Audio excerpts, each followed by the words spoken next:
Hello, c'est Quentin et bienvenue sur Bubble, le rendez-vous incontournable pour les amoureux de nouvelles technologies et du design. Et comme d'habitude, je suis en compagnie de mes deux petits osios. Et oui, Mathieu, je le garde, j'adore ça. Alors je pensais que, tu sais ce qu'on dit souvent, les blagues les plus courtes sont les meilleures, celle-là, elle commence. C'est ce que ma femme me dit.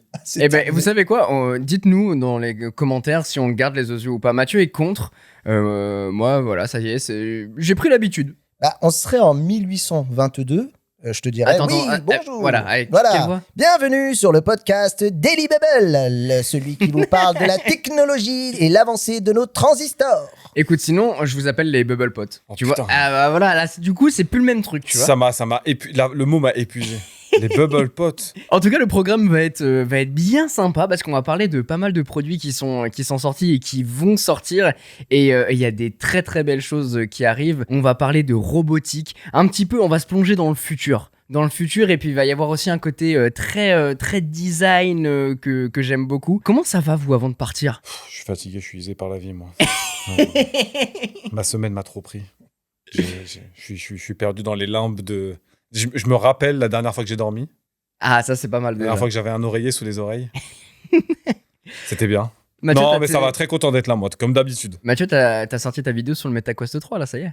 Ouais, une vidéo qui devait être sponsorisée pour en revenir toujours au même sujet. Et je me suis pris une belle banane par... Bon, celle-là, je savais que ça allait pas le faire, mais j'avais fait une autre vidéo sponsor par Meta. Ils m'ont mis une belle... Alors, c'est pas Meta, hein, mais l'agence qui gère le truc m'a mis une carotte de l'espace. Je l'ai un peu mauvaise, mais bon, c'est cadeau. Hein. Je suis l'ambassadeur Meta, faut que je l'assume. J'ai envie de dire à Rewan, attends d'avoir des gosses. Parce que, tu sais, c'est pareil, les nuits, c'est... Les Québécois qui écoutent cette phrase. Oui. Ah bon ? Des gosses. Oui. Et les mecs C'est ce que tombent ça la veut dire, tête vers le bas. Oui. Voilà, ouais, les mecs, ils ont baissé la tête. Allez, regardez, directement. Et là, ils ont imaginé le truc sans les gosses, quoi. Non, mais tout va bien. À ce niveau-là, tout va bien. Mais ouais, je suis ravi d'être là. Puis voilà, on a encore une belle émission. Mathieu il est venu avec un produit qu'il a autour du poignet. Ça y est, ça fonctionne. C'est une sorte de petite pilule. Ouais. Faut l'imaginer comme ça. Et dessus, on vous mettra une photo sur Instagram pour le récap de l'épisode. Vous verrez tout ça. Attends. Et Fini, je vais dire une phrase après. Et c'est quoi en fait ? C'est un enregistreur qui permet de capter toutes les voix, les différentes personnes qui interagissent dans la pièce et ensuite le résumer ? On va résumer ça autrement. Tout ce que vous direz pourra être retenu contre vous lors de votre procès. Oui, en gros, c'est un enregistreur vocal. Et en fait, l'idée, c'est qu'après, tout est renvoyé dans une application. Et il y a un traitement IA, il va te faire une transcription et un résumé comme tu le veux. Il y a plusieurs modèles en plus de niveau de conversation. Et voilà, en fait. Donc, l'IA, si tu veux, par exemple, tu dis, ouais, c'est une conversation ou c'est une réunion ou autre. Il va adapter en fonction d'eux pour te faire le résumé comme tu l'attends. Ok. Donc, voilà. Et ça s'appelle Plaude. Et ben il y a un produit dont on va parler juste après. Et vous allez voir, ça reprend un petit peu cette mécanique qui est globalement la mécanique qu'on reconnaît un petit peu partout avec l'IA et les produits.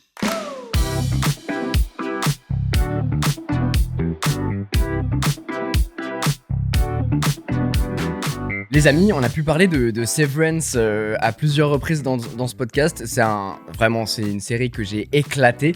Et en fait, ce qui m'a fait marrer, c'est que Apple la joue très gros sur le côté marketing pour la sortie du coup de la saison 2 de Severance, jusqu'à aller à créer un compte LinkedIn pour Severance. Donc si vous allez sur LinkedIn, vous allez pouvoir taper Lumen Industries, qui est le nom de l'entreprise, entreprise bien évidemment fictive au cœur de la série, et globalement ils ont fait le profil de l'entreprise avec vraiment une frontière entre fiction et réalité qui est hyper poussée, jusqu'à ils vont mettre des citations, ils vont mettre des photos en mode regardez, il a fait ceci, il a fait cela.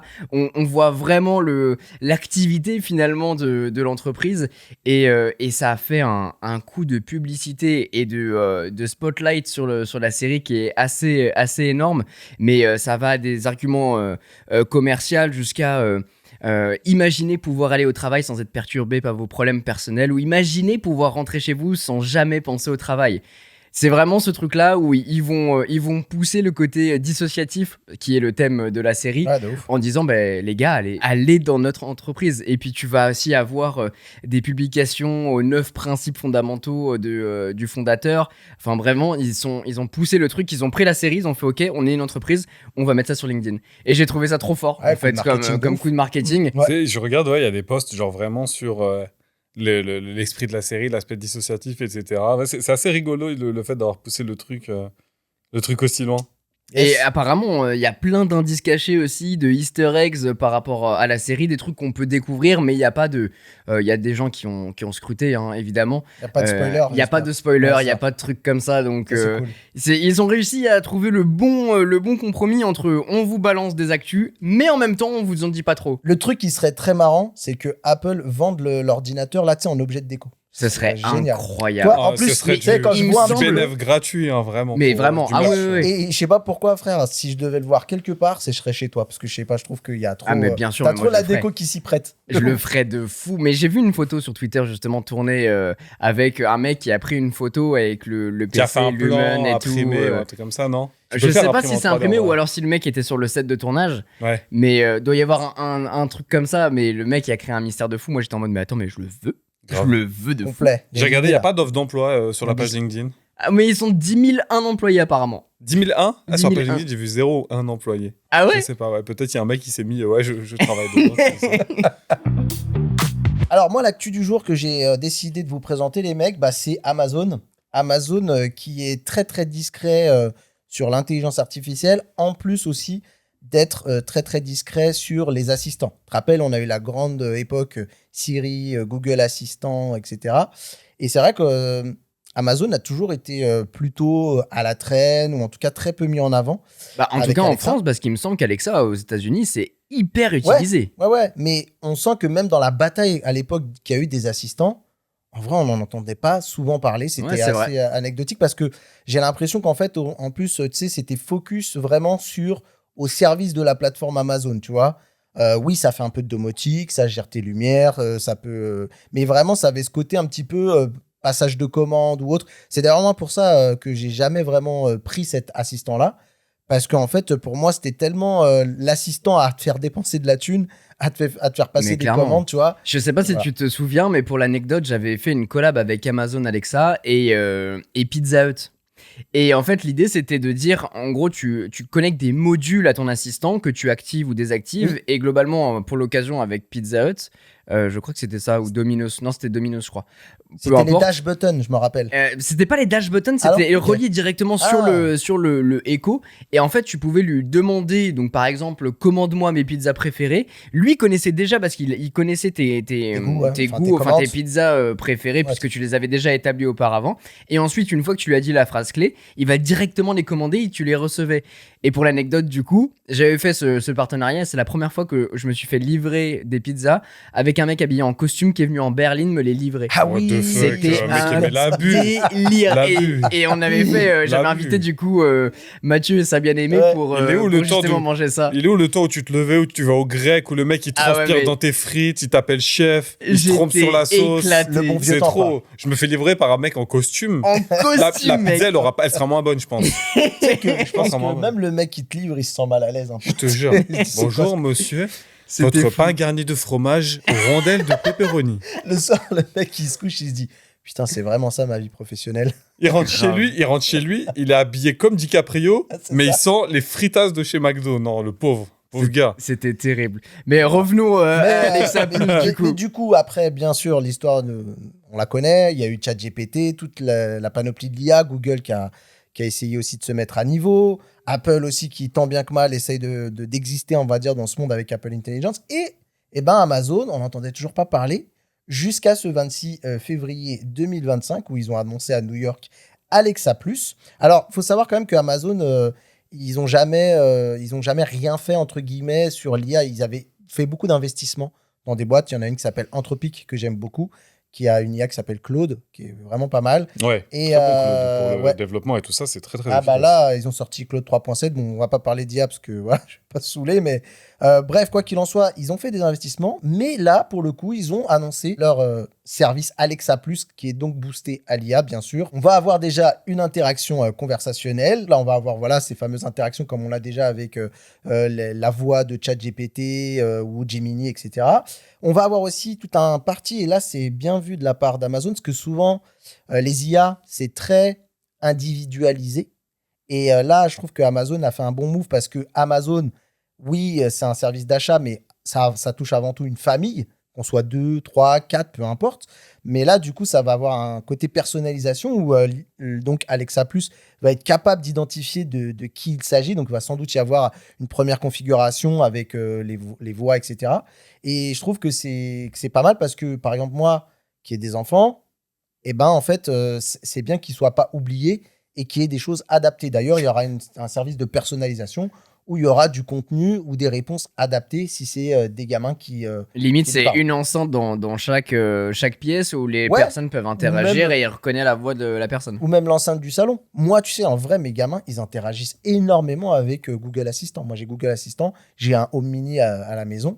Et en fait, ils passent leur temps à lui parler, tu Tu vois. commandes des pizzas à ta place. Ouais, alors Ouais, non, c'est ça.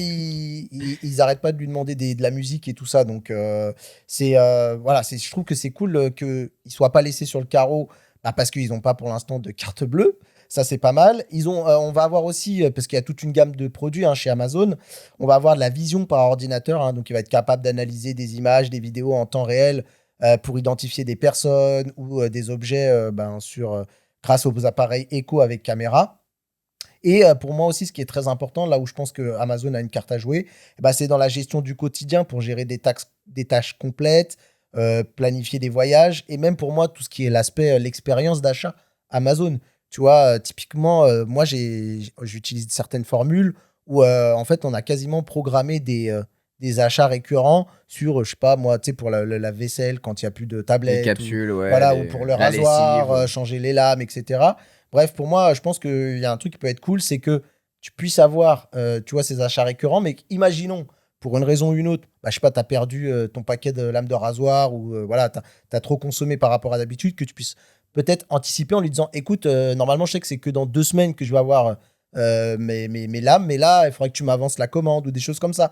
Je trouve qu'ils ont beaucoup à jouer et que l'assistant au cœur de l'écosystème Amazon, qui quand même, quand tu es Amazon Prime, est tentaculaire entre Prime Vidéo. Moi, j'utilise pas tout. Il y a Prime Music en vrai, il y a le Kindle, Le il y a stockage, tout un- le drive, ouais. Ouais, Il y ouais, a tout un tas de il y a trucs. tout un tas de trucs. Même, tu vois, par exemple, la partie photo que j'utilise pas forcément. En tout Parce cas, c'est sûr qu'ils ont un bête d'écosystème, Voilà, mais c'est ça. rien n'est entremêlé. Et c'est hyper dommage. Il faudrait un lien entre tout ça C'est pour ça. justement pouvoir Pour dispatcher. moi, Alexa Plus peut jouer ce lien dont tu parles. Et ce qui explique peut-être aussi le délai qu'ils ont eu à fournir quelque chose, à proposer un système qui suivrait un petit peu la tendance du marché ou qui peut-être rattraperait le retard. Parce que quand tu as une plateforme de paiement comme ça, où effectivement tu as des capacités transactionnelles, où tu as déjà une forte base de clientèle qui va aller sur certaines fonctionnalités type la récurrence des achats dont tu parlais, ou l'anticipation ou la programmation de voyage, ce genre de choses. Maintenant, tu peux acheter une voiture sur Amazon. Il y a une voiture, je sais plus laquelle, c'est Hyundai ou un truc comme ça. Ah ouais. Il y a une voiture, ouais, tu peux Incroyable. acheter une voiture sur Amazon. Bah, t'as intérêt à faire 2-3 tests quand même pour s'assurer que ton système il est fiable, qu'il fonctionne et que t'as pas. Ouais, moi de ça me fait quand l'évasion, même ce peur genre de choses. Enfin, quand je réserve mon billet d'avion, je préfère être devant mon ordi bien posé et tout ça, tu vois. Je que le voulais faire pas à le la dire voix. tout à l'heure, mais au-delà d'un paquet de céréales ou d'un truc ouais, comme mais- ça, j'irais pas commander un iPhone Ouais, sur mais je pense Amazon que à la voix, tu vois. c'est des barrières qu'on a qui sont générationnelles. Je pense que dans déjà nos enfants, si c'est pas ceux d'après, en fait, pour eux, ça, ils nous écouteront comme des mecs bizarres. Pourquoi ils ont peur d'acheter des billets d'avion, tu vois? Parce que je Parce pense qu'on a que vu c'est Terminator. Ouais, c'est ça. Non, mais c'est un cran générationnel qui va être dépassé quand on verra que ça marche bien, en fait. Une fois que ça sera éprouvé et qu'il y aura des gens qui seront passés un peu avant nous, on sera beaucoup plus à l'aise. Mais je prends aussi un exemple concret, c'est que, tu vois, tu utilises des services Amazon, mais tu as un compte Amazon Prime pour toute la famille. Tu n'as pas Grave. 3-4 abonnements Amazon Bien Prime. sûr, ouais. Grave. Et par exemple, ce qui serait bien, c'est que, je dis une connerie, mais si moi j'ouvre mon application Kindle d'Amazon, j'aimerais bien qu'il y ait des propositions pour mes goûts à moi et que si par exemple ma moitié elle ouvre, elle ait ses propositions à elle. Et c'est pour ça, pour moi, je pense que Alexa Plus a un vrai rôle à jouer dans tout cet écosystème et franchement, ils auraient une belle prise.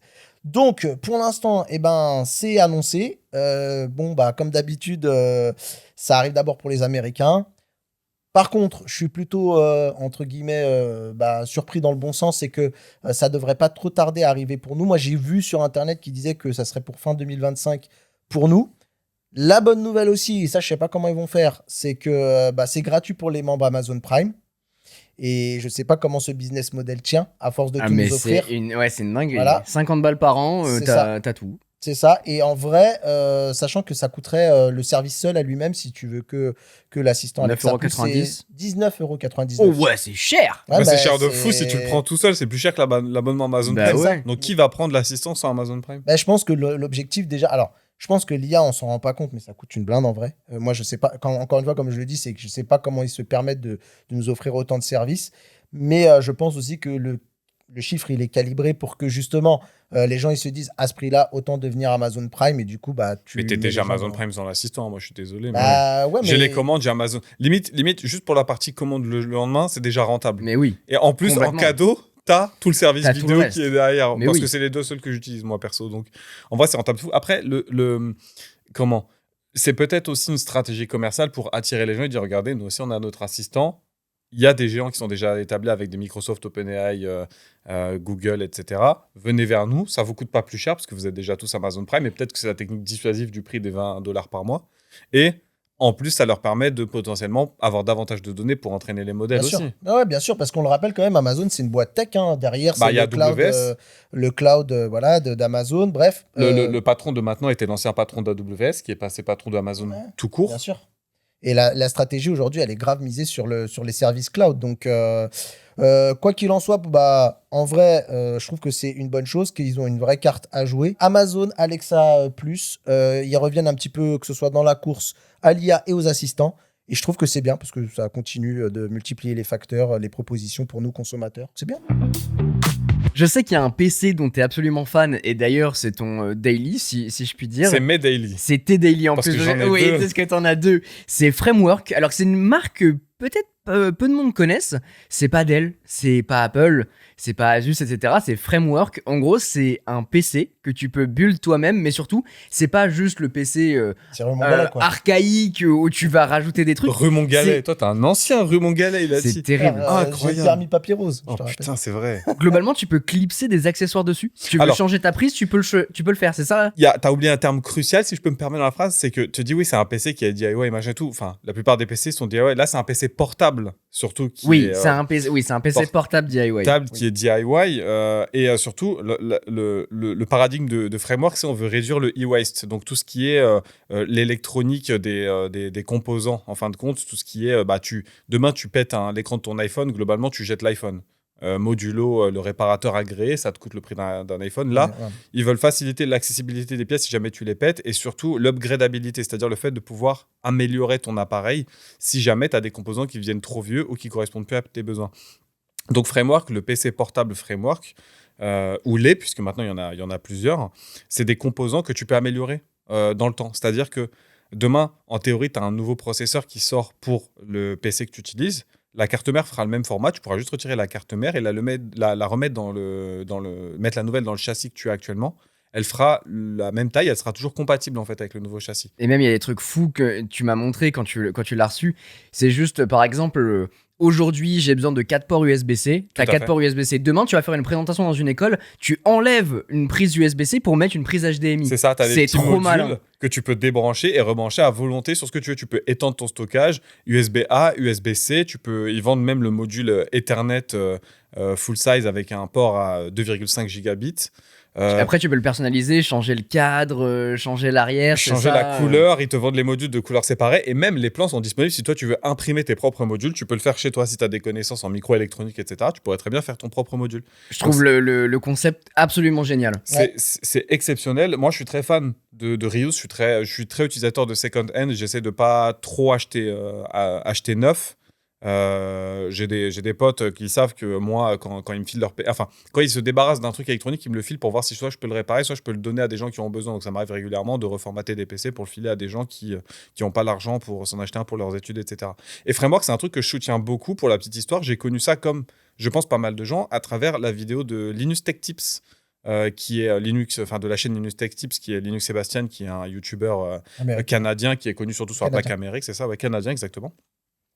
Et lui, il expliquait qu'en fait, il avait tellement kiffé le truc pendant la vidéo, il dit mais je vais en commander un.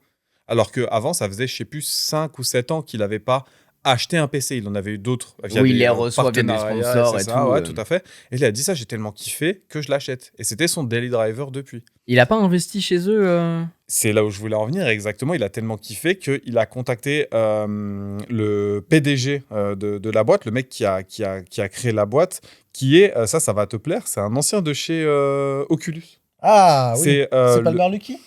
non, alors non, c'est Ah pas non, bah Bernard alors, Luckey. plus ça Un Palmer Luckey, il fait des drones pour aller dans les frontières. Non, c'est chasser Nirav les- Patel. En fait, c'était Ah, ok. il était responsable du matériel chez Oculus. D'accord, ok. Et quand il a créé la boîte en 2020, au départ, tu sais, tu as toutes les problématiques de créer les schémas, de recruter les ingénieurs, d'aller discuter pour les chaînes d'approvisionnement, les chaînes de fabrication, etc.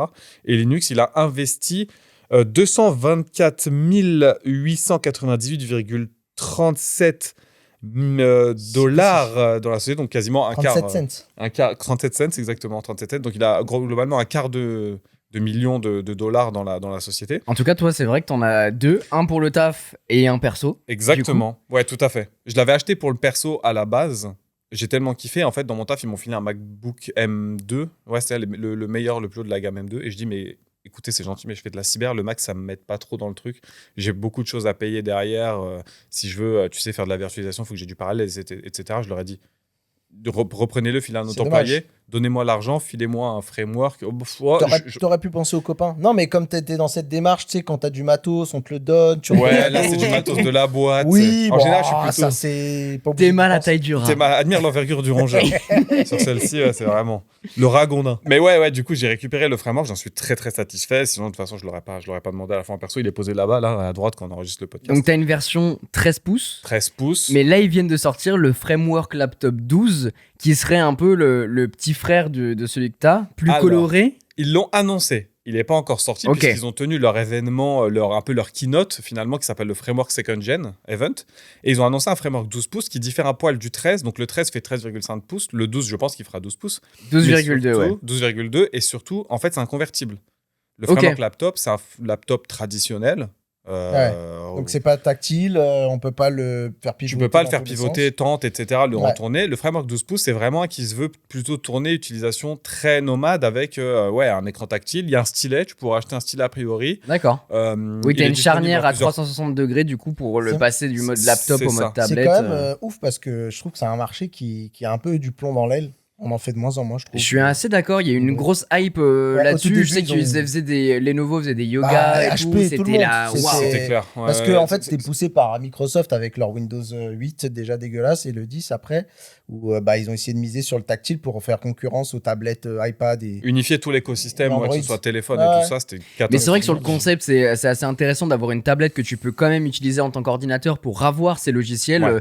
Enfin, je veux dire des trucs bêtes, mais comme Photoshop, Premiere, des gros trucs créatifs. Et à côté, avoir des petites tâches que tu peux utiliser avec un stylet, faire de la Ah, mais créa et tout. En vrai, le problème de ça, c'est que l'idée du produit, elle est pas mauvaise en soi. C'est juste l'OS. Moi, ce que j'attends de voir, alors apparemment les précommandes vont commencer mi-avril pour des débuts de livraison d'ici la mi-2025, donc plutôt vers juillet, quelque chose comme ça, je pense, juillet-août. Le tour de force que j'attends de voir, franchement, de framework sur cette partie-là, c'est de savoir si les cartes mères des 13 pouces seront compatibles avec les 12 pouces. Vu la taille, j'y crois pas trop, puisque il y a d'autres éléments qui prennent de la taille dans le châssis du framework 13, mais je vois quand même pas comment ça pourrait rentrer dans un 12 pouces. Je suis très intéressé par le produit, j'ai envie de craquer, j'ai envie d'y croire, mais j'aime bien la boîte. Puis surtout, moi qui utilise la tablette pour le podcast, etc., et qui voyage beaucoup, ça m'intéresserait d'avoir un truc que je puisse utiliser en tant que convertible. Bon, ça me ferait un troisième framework, mais à voir, peut-être que je vendrais l'ancien à ce compte-là. En termes de performance, à voir ce que ça peut donner. Bah là, Puis, ce que dit Nirav Patel, du coup, le patron de Framework, il dit qu'ils veulent réparer une industrie cassée où les laptops d'entrée de gamme sont souvent cheap, verrouillés et jetables. Avec vrai. le laptop 12, il prouve qu'on peut faire mieux, même à un prix abordable. Les détails sur les tarifs arrivent bientôt. Alors, avoir les détails sur les tarifs, ça reste encore à prouver, puisque je crois que l'entrée de gamme pour le 13 pouces, c'était quand même du $900. Tu vois, Ouais, donc c'est on est quand d'accord. même un vrai billet. sur quoi. un tarif assez élevé. L'avantage, c'est qu'une fois que tu as la carte mère et que tu as le châssis, donc avec l'écran, etc., ton SSD, tu peux l'acheter où tu veux, tu peux ramener ta propre Oui, c'est ça. licence C'est que Windows. du coup, derrière, en fait, c'est un peu comme si tu faisais un build de PC fixe, je veux dire, où il va évoluer au fur et à mesure du temps et de tes usages, puisqu'en fait, tout est modulaire. Tout à C'est ça fait. qui est assez fou. Tout est modulable. Tu peux vraiment venir brancher tes propres composants derrière, ton propre SSD, etc. Si tu as envie. Petite transition sur leur événement seconde gen, ils ont aussi annoncé le framework desktop. Donc cette fois-ci, ils vont lancer aussi un PC fixe, pareil, modulaire. la carte mère au format mini ITX, si je dis pas de Tu vois, bêtises. j'ai un peu peur de cette partie-là parce que vu que la puissance d'un PC de initial, si on parle pas de marque comme Apple ou de trucs comme ça, même si ça l'est un petit peu, c'est que tu peux en fait le construire de A à Z. Pour moi, le concept de framework, c'est le fait de la porter sur le côté ordinateur portable. J'ai du mal à l'imaginer faire une concurrence ou alors faut avoir un prix imbattable sur les accessoires que tu vas pouvoir mettre à l'intérieur, les modules, etc. La particularité de cela, c'est que ça reste un format qui est assez réduit. On parle de 4,5 litres en termes de taille, donc c'est pas des gros PC. On parle quand même de quelque chose d'un peu plus gros avec du vrai, comment dire, pas que c'était du faux refroidissement, mais sur un format vraiment tour dédié. Au niveau performance, on est sur des processeurs. Encore une fois, ils se vendent d'avoir une bonne puissance malgré le format. Donc encore une fois, en intégrant des parties très dédiées de traitement à l'IA, des parties graphiques. Ouais, c'est là il faudra voir la segmentation du prix par rapport à la puissance. Est-ce que ça vaut réellement le coup par rapport à une autre marque, quoi, Ouais, finalement. ça, il me semble qu'ils l'ont dit. Donc pour les versions les moins chères, on est autour des 1000 € en entrée de gamme. Et pour la version la plus puissante, on est à $1000 en entrée de gamme et $2000 en entrée Et pour en moi, plus puissant. Le problème, c'est que ce positionnement-là fait que ça sera jamais un produit mass market. Je demande à voir, je suis pas tout à fait certain du positionnement. Moi, ce que je sais, c'est que sur la partie portable, ils ont tout ravagé. Ça fonctionne du feu de Dieu, que ce soit niveau autonomie, que ce soit niveau qualité. Pour la petite histoire, je joue à Baldur's Gate dessus quand on joue à deux. C'est le PC que je donne à ma femme quand moi je joue sur le PC fixe ou que je joue pas à l'extérieur. Baldur's Gate, tu descends un petit peu la résolution. Tu es juste au-dessus du Full HD. Ça tourne, mais franchement impeccable. Faut pas être trop regardant faut pas être fixé sur les 60 FPS ou sur la qualité maximum, mais le jeu est parfaitement jouable sans aucun problème. Et dans un PC de ce format-là, c'était inespéré à l'époque. Donc, et si j'ai l'occasion de l'avoir le 12, j'en ferai et que j'en fais l'acquisition, que Shonen en fait l'acquisition, je vous ferai un petit essai et puis on se rendra, on prendra rendez-vous à la mi 2025 pour avoir plus d'infos là-dessus. On va faire un petit pas dans le futur avec le Neo Gamma.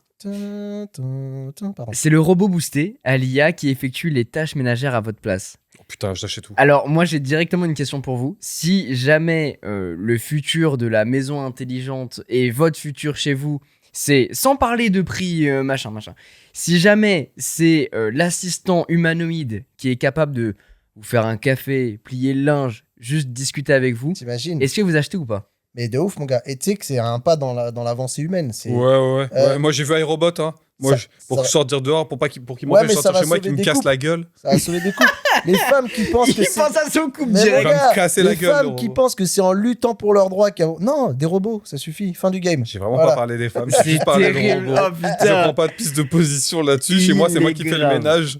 Voilà, je le dis. Oui, c'est ma partie sudiste. Voilà. Je suis Alors, portugais. pour être volontairement provocateur, par contre, j'avais vu, tu sais, au départ, quand l'IA, ça sortait, que tu avais les premières versions d'OpenAI, etc., t'avais dit, les mecs disaient, ouais, ça va générer votre art, ça va générer vos romans, tous ces trucs-là. Et les gens, enfin, et j'avais vu une dame, je me souviens plus de son nom, mais qui m'avait dit, mais c'est de la connerie, je veux que elle me débarrasse des tâches que j'aime pas faire, pas qu'elle prenne les tâches que j'aime faire. Oui, Par c'est mon ça. divertissement, si je veux qu'il fasse mes tâches ménagères, C'est je veux ça. qu'il mette dans mon taf, je veux pas qu'il prenne ce Il me que fait ce des que moi j'aime chansons, faire. Et voilà, de l'art. Moi, ça me chauffe, hein, fais mon ménage. Hein. C'est très très bien dit, parce qu'en fait, du coup, c'est la promesse de Neo Gamma, le dernier né de la startup norvégienne qui s'appelle 1X.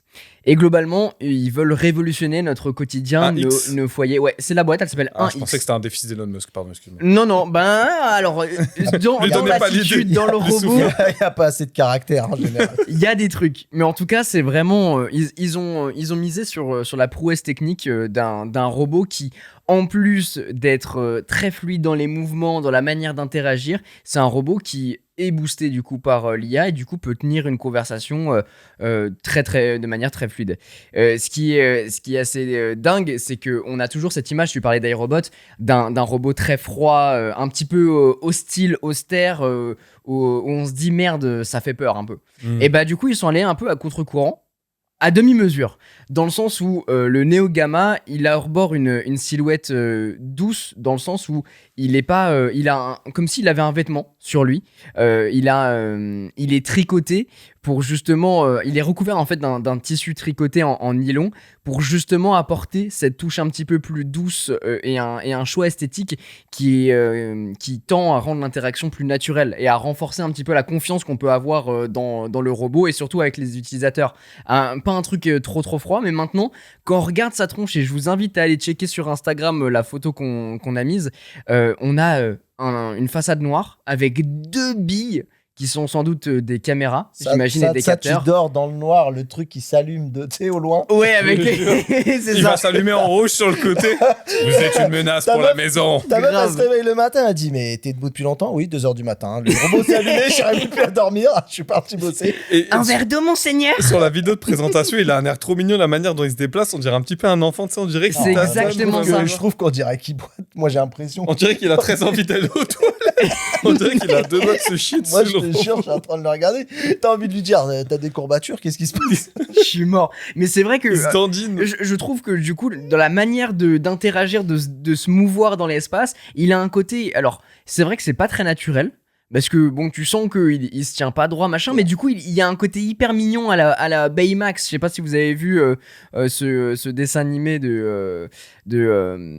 le gros je crois que robot, c'est Disney, le ouais. gros là, ouais. Hi, I'm Baymax, your Elle personal medical assistant. How can I help Horrible you? la vidéo en vrai. Mais Vas-y, j'en en alors, parle.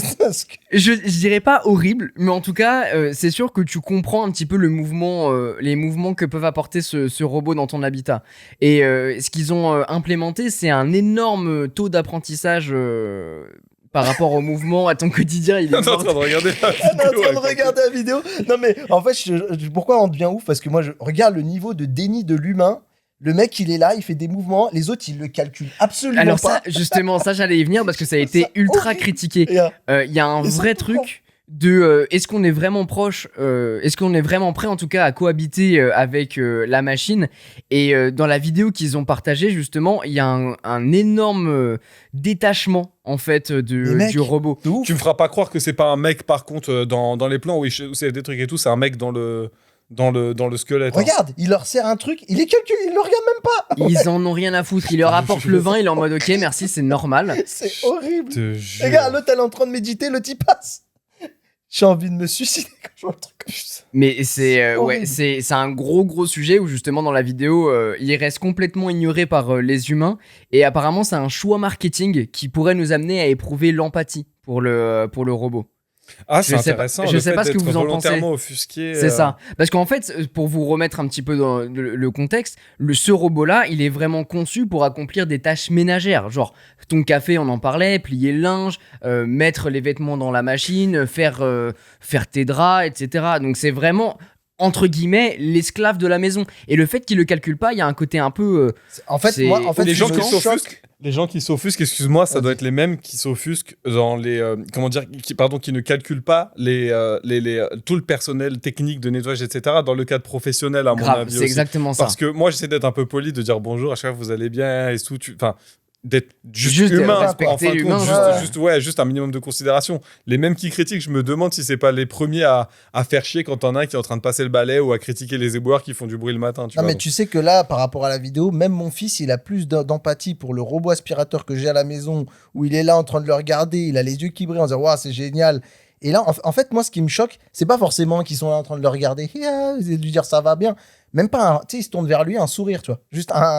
Juste, je le regarde, un sourire. Ok, C'est fin. ça. Et en fait, ça me. Tu penses que tu auras une note sociale après, une note sociale en fonction de quelle interaction tu as eu avec lui. Non, mais en vrai, je peux À la Black comprendre Mirror, qu'en vrai, ouais. en vrai, l'anthropomorphisme, que ce soit dans l'IA ou dans la robotique, c'est peut-être abusé. Mais en fait, là, le problème, c'est que présenté comme ça, enfin, moi, ça m'a percute de fou. Donc, je m'imagine le nombre de gens que ça a dû percuter. quoi. Exactement. Bah, en tout cas, c'est vrai que c'est un gros point là-dessus. Est-ce qu'on est prêt déjà à avoir un robot comme ça chez nous? Mais surtout, en fait, la manière dont ça a été introduit, effectivement, t'éprouves une énorme empathie envers le robot. Est-ce que tu te dis, mais frérot, Mec, il t'apporte une bouteille de vin, tu Mec, peux lui dire merci quand là, même, et puis regarde-le même, quoi. Attends, le pire, à la fin, le plan de fin, je viens de voir la vidéo officielle, hein, n'hésitez pas à y aller, c'est 1x. Bah, c'est Et sur le à compte la Instagram. Le couple est assis et t'as une espèce de séparation dégueulasse et t'as le robot qui s'assoit sur le canapé tout seul avec un regard vide parce que Solo, du coup bah oui. voilà et c'est Ouah, ça m'a. Si, ça si m'a le but fumé. c'était de faire sentir des trucs, mission accomplie. Hein. Tu vois, Exactement. quand je disais tout à l'heure, bon voilà, parce que j'ai un peu, je regrette un peu mes propos. J'ai envie de me suicider, mais en fait c'est pas quand je vois le genre humain quoi. Le vin C'est est de voir bouchonné. c'est de voir le genre humain, tu vois, de voir à quel point on arrive à être indifférent. Mais Le bon, vin est bouchonné. après, Je ne te mets pas à charger ce soir. on en revient à la discussion de ce que je disais tout à l'heure, comme quand on parlait des billets d'avion. En fait, c'est peut-être encore une fois générationnel que nous, ça nous bute. Bah, peut-être. Et qu'après, la génération d'après, elle arrivera à faire cette distinction, à garder cette distance avec le robot aussi, tu vois. Et pour vous, est-ce que les robots doivent être perçus comme des simples outils ou comme des compagnons?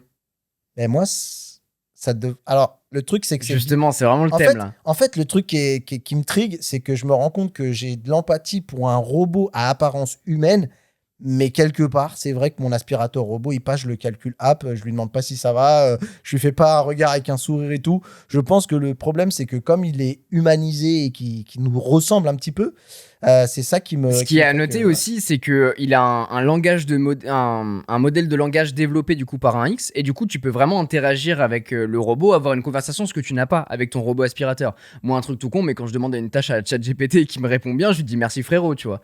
Il y a un côté hyper naturel où comme vu que tu instaures un dialogue, tu instaures aussi un respect. Je sais pas comment l'expliquer. Et donc je pense que vu que c'est un robot humanoïde, mais aussi que tu peux lui parler, donc il a un petit peu ta forme, mais tu peux aussi interagir avec lui, lui demander des conseils, globalement ce que tu peux faire avec un assistant IA.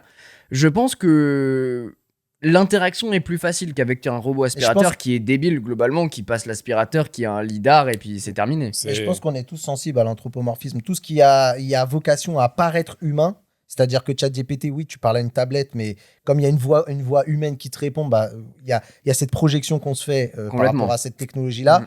Je pense que on a aussi le truc ancré de notre éducation, en fait. C'est ça. C'est-à-dire que ce soit humain ou désincarné, bah, en fait, on nous a appris à dire merci. C'est tellement encodé dans notre Alors pour ADN nous, mais comme le disait Rewan, ceux qui respectent rien. Non, voilà, bah, T'en as, tu les vois parler au taxi, ils sont au juste dans le Uber, turfu, machin. ils sont déjà dans le turfu, eux. C'est moi la phrase que j'aime bien, c'est plus je connais les humains, plus j'aime les chiens, tu vois. Donc là, c'est vraiment, je pense que ça, en fait, ça va être ça va juste accentuer cette frontière entre les gens qui s'en battent les couilles et qui veulent juste le taffer, qui s'en foutent que ce soit fait par quelqu'un de sous-payé ou par un robot, et ceux qui ont vraiment un peu de considération et un peu d'empathie vis-à-vis juste du travail qui est fourni, peu importe par qui il est fourni. Mais au final, le fond du problème, il est même pas là. C'est que, bon, allez, tu dis merci à ton robot domestique, tu le regardes, tu lui fais un sourire, c'est pas grave. En fait, ce qui fait un peu peur, je pense, dans cet aspect-là, le fait de trop projeter par rapport à ces machines-là, c'est les dérives, tu vois, du plus. C'est-à-dire que tu commences par un merci, puis tu commences à croire que c'est un ami, puis tu commences à croire que c'est potentiellement une love story qui est en train de naître. Oh là mais là. mec, il y a des mecs qui sont suicidés bien. avec des IA, tu vois. Alors là, je reviens sur des trucs sérieux de ouf.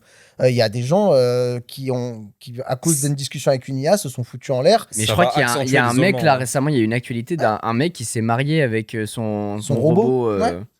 Je crois que je l'ai vu passer, ouais. C'était pas Corée du Sud ou un truc comme ça? Ouais, Je sais c'est... Au Canada, je crois. Hein. Canada? Ok. Ouais. Bref, il y a bien une meuf qui est mariée à la Tour Eiffel ici. Hein. Ah ouais. Ah ouais, je te donne l'info. Pourquoi pas. Bah écoute, Mariée à ça la fait Tour plaisir. Eiffel. Voilà, ça c'est Bubble, ça. Est-ce que vous êtes prêts, en tout cas, de votre côté, à laisser place à ce genre de robot dans votre vie quotidienne? Non, mais moi j'ai le côté, encore une fois, sécurité. Je vais faire le vieux de la vieille, mais je veux dire, c'est pas simplement parce que c'est un robot. C'est quelque chose qui se trimballe, qui écoute, qui a des capacités de raisonnement. Ça, c'est plutôt le côté sécurité, du coup. Est-ce qu'il va entendre notre conversation? Est-ce qu'il va la diffuser dans le cloud? Ouais, voilà. En fait, tu m'as demandé outre le prix. Est-ce que, Oui, outre le prix. outre le prix, si jamais on me le donne demain, on me dit vas-y, fais le test, etc., j'aurais même pas confiance en l'objet et en la société qui gère le truc derrière, tu vois. Je te D'accord. prends un cas très concret. Il y a pas longtemps, des aspirateurs robots, des gens constataient qu'ils commençaient à perdre la boule, à foncer sur le chien, à foncer sur le maître, à gueuler et tout ça. En fait, il y a des hackers qui avaient trouvé des vulnérabilités dans les serveurs de cette société-là qui avaient accès du coup aux robots aspirateurs. Et en fait, ils avaient réussi à récupérer l'accès à distance de ces aspirateurs qui avaient des caméras embarquées. Et les mecs s'amusaient à chasser le chien dans les maisons des gens comme un espèce de Mario Kart dans la vie de tous les jours et à lui crier dessus parce qu'il y avait un petit haut-parleur intégré et tout. Donc, si on arrive à faire ça juste à des aspirateurs robots, imagine ce que tu pourrais faire avec des robots qui a des bras et qui pourraient te choper un couteau dans le salon, enfin dans la cuisine, tu vois. On n'est pas dans les recos, mais je lâche juste une petite reco. Il y a un épisode comme ça d'une série qui s'appelle Evil. Et donc, il y a un épisode où ils hackent un peu des robots et c'est bien fait parce que je crois qu'il me semble que c'est des robots de Boston Dynamics, tu sais, les fameux chiens. Les là. chiens, Ah oui, Voilà. Et les mecs, ils parlent de jailbreaker voilà, les appareils et tout. Donc, c'est déjà même une préoccupation qui Il y a des existe. développements militaires qui sont en cours Ouais, bien sûr. sur ce genre d'aspect-là. Donc la réponse, c'est à l'heure actuelle, non. Non, je vais laver mes vitres moi-même et remplir le lave-vaisselle de mon côté, je pense. Mathieu, Moi, je serais trop tenté, moi. toi tu le veux toi? Ah ouais, parce que en fait, le truc, c'est que j'ai une tolérance à la saleté. Alors, je suis pas maniaque de ouf, mais à un moment, moi, j'ai trop une tendance. Et le problème, c'est qu'aujourd'hui, moi, ma vie, je passe mon temps à travailler, mec. Encore hier, jusqu'à minuit, j'étais en train de bosser. Et du coup, en fait, c'est les tâches ménagères qui, malheureusement, On C'est ta vie, pâtit, ouais, c'est ça. et du coup, le fait de pouvoir au moins se décharger de ça et de dire que tu as fait ta journée de taf, et quand genre juste tu te poses chez toi et que c'est propre, il y a quand même un truc, un impact mental qui est non négligeable. Mais je comprends les préoccupations. Je pense qu'encore une fois, c'est générationnel. Il faut imaginer nos ancêtres, quand il y a eu les machines qui sont arrivées, ça a dû être le même dilemme à des échelles différentes.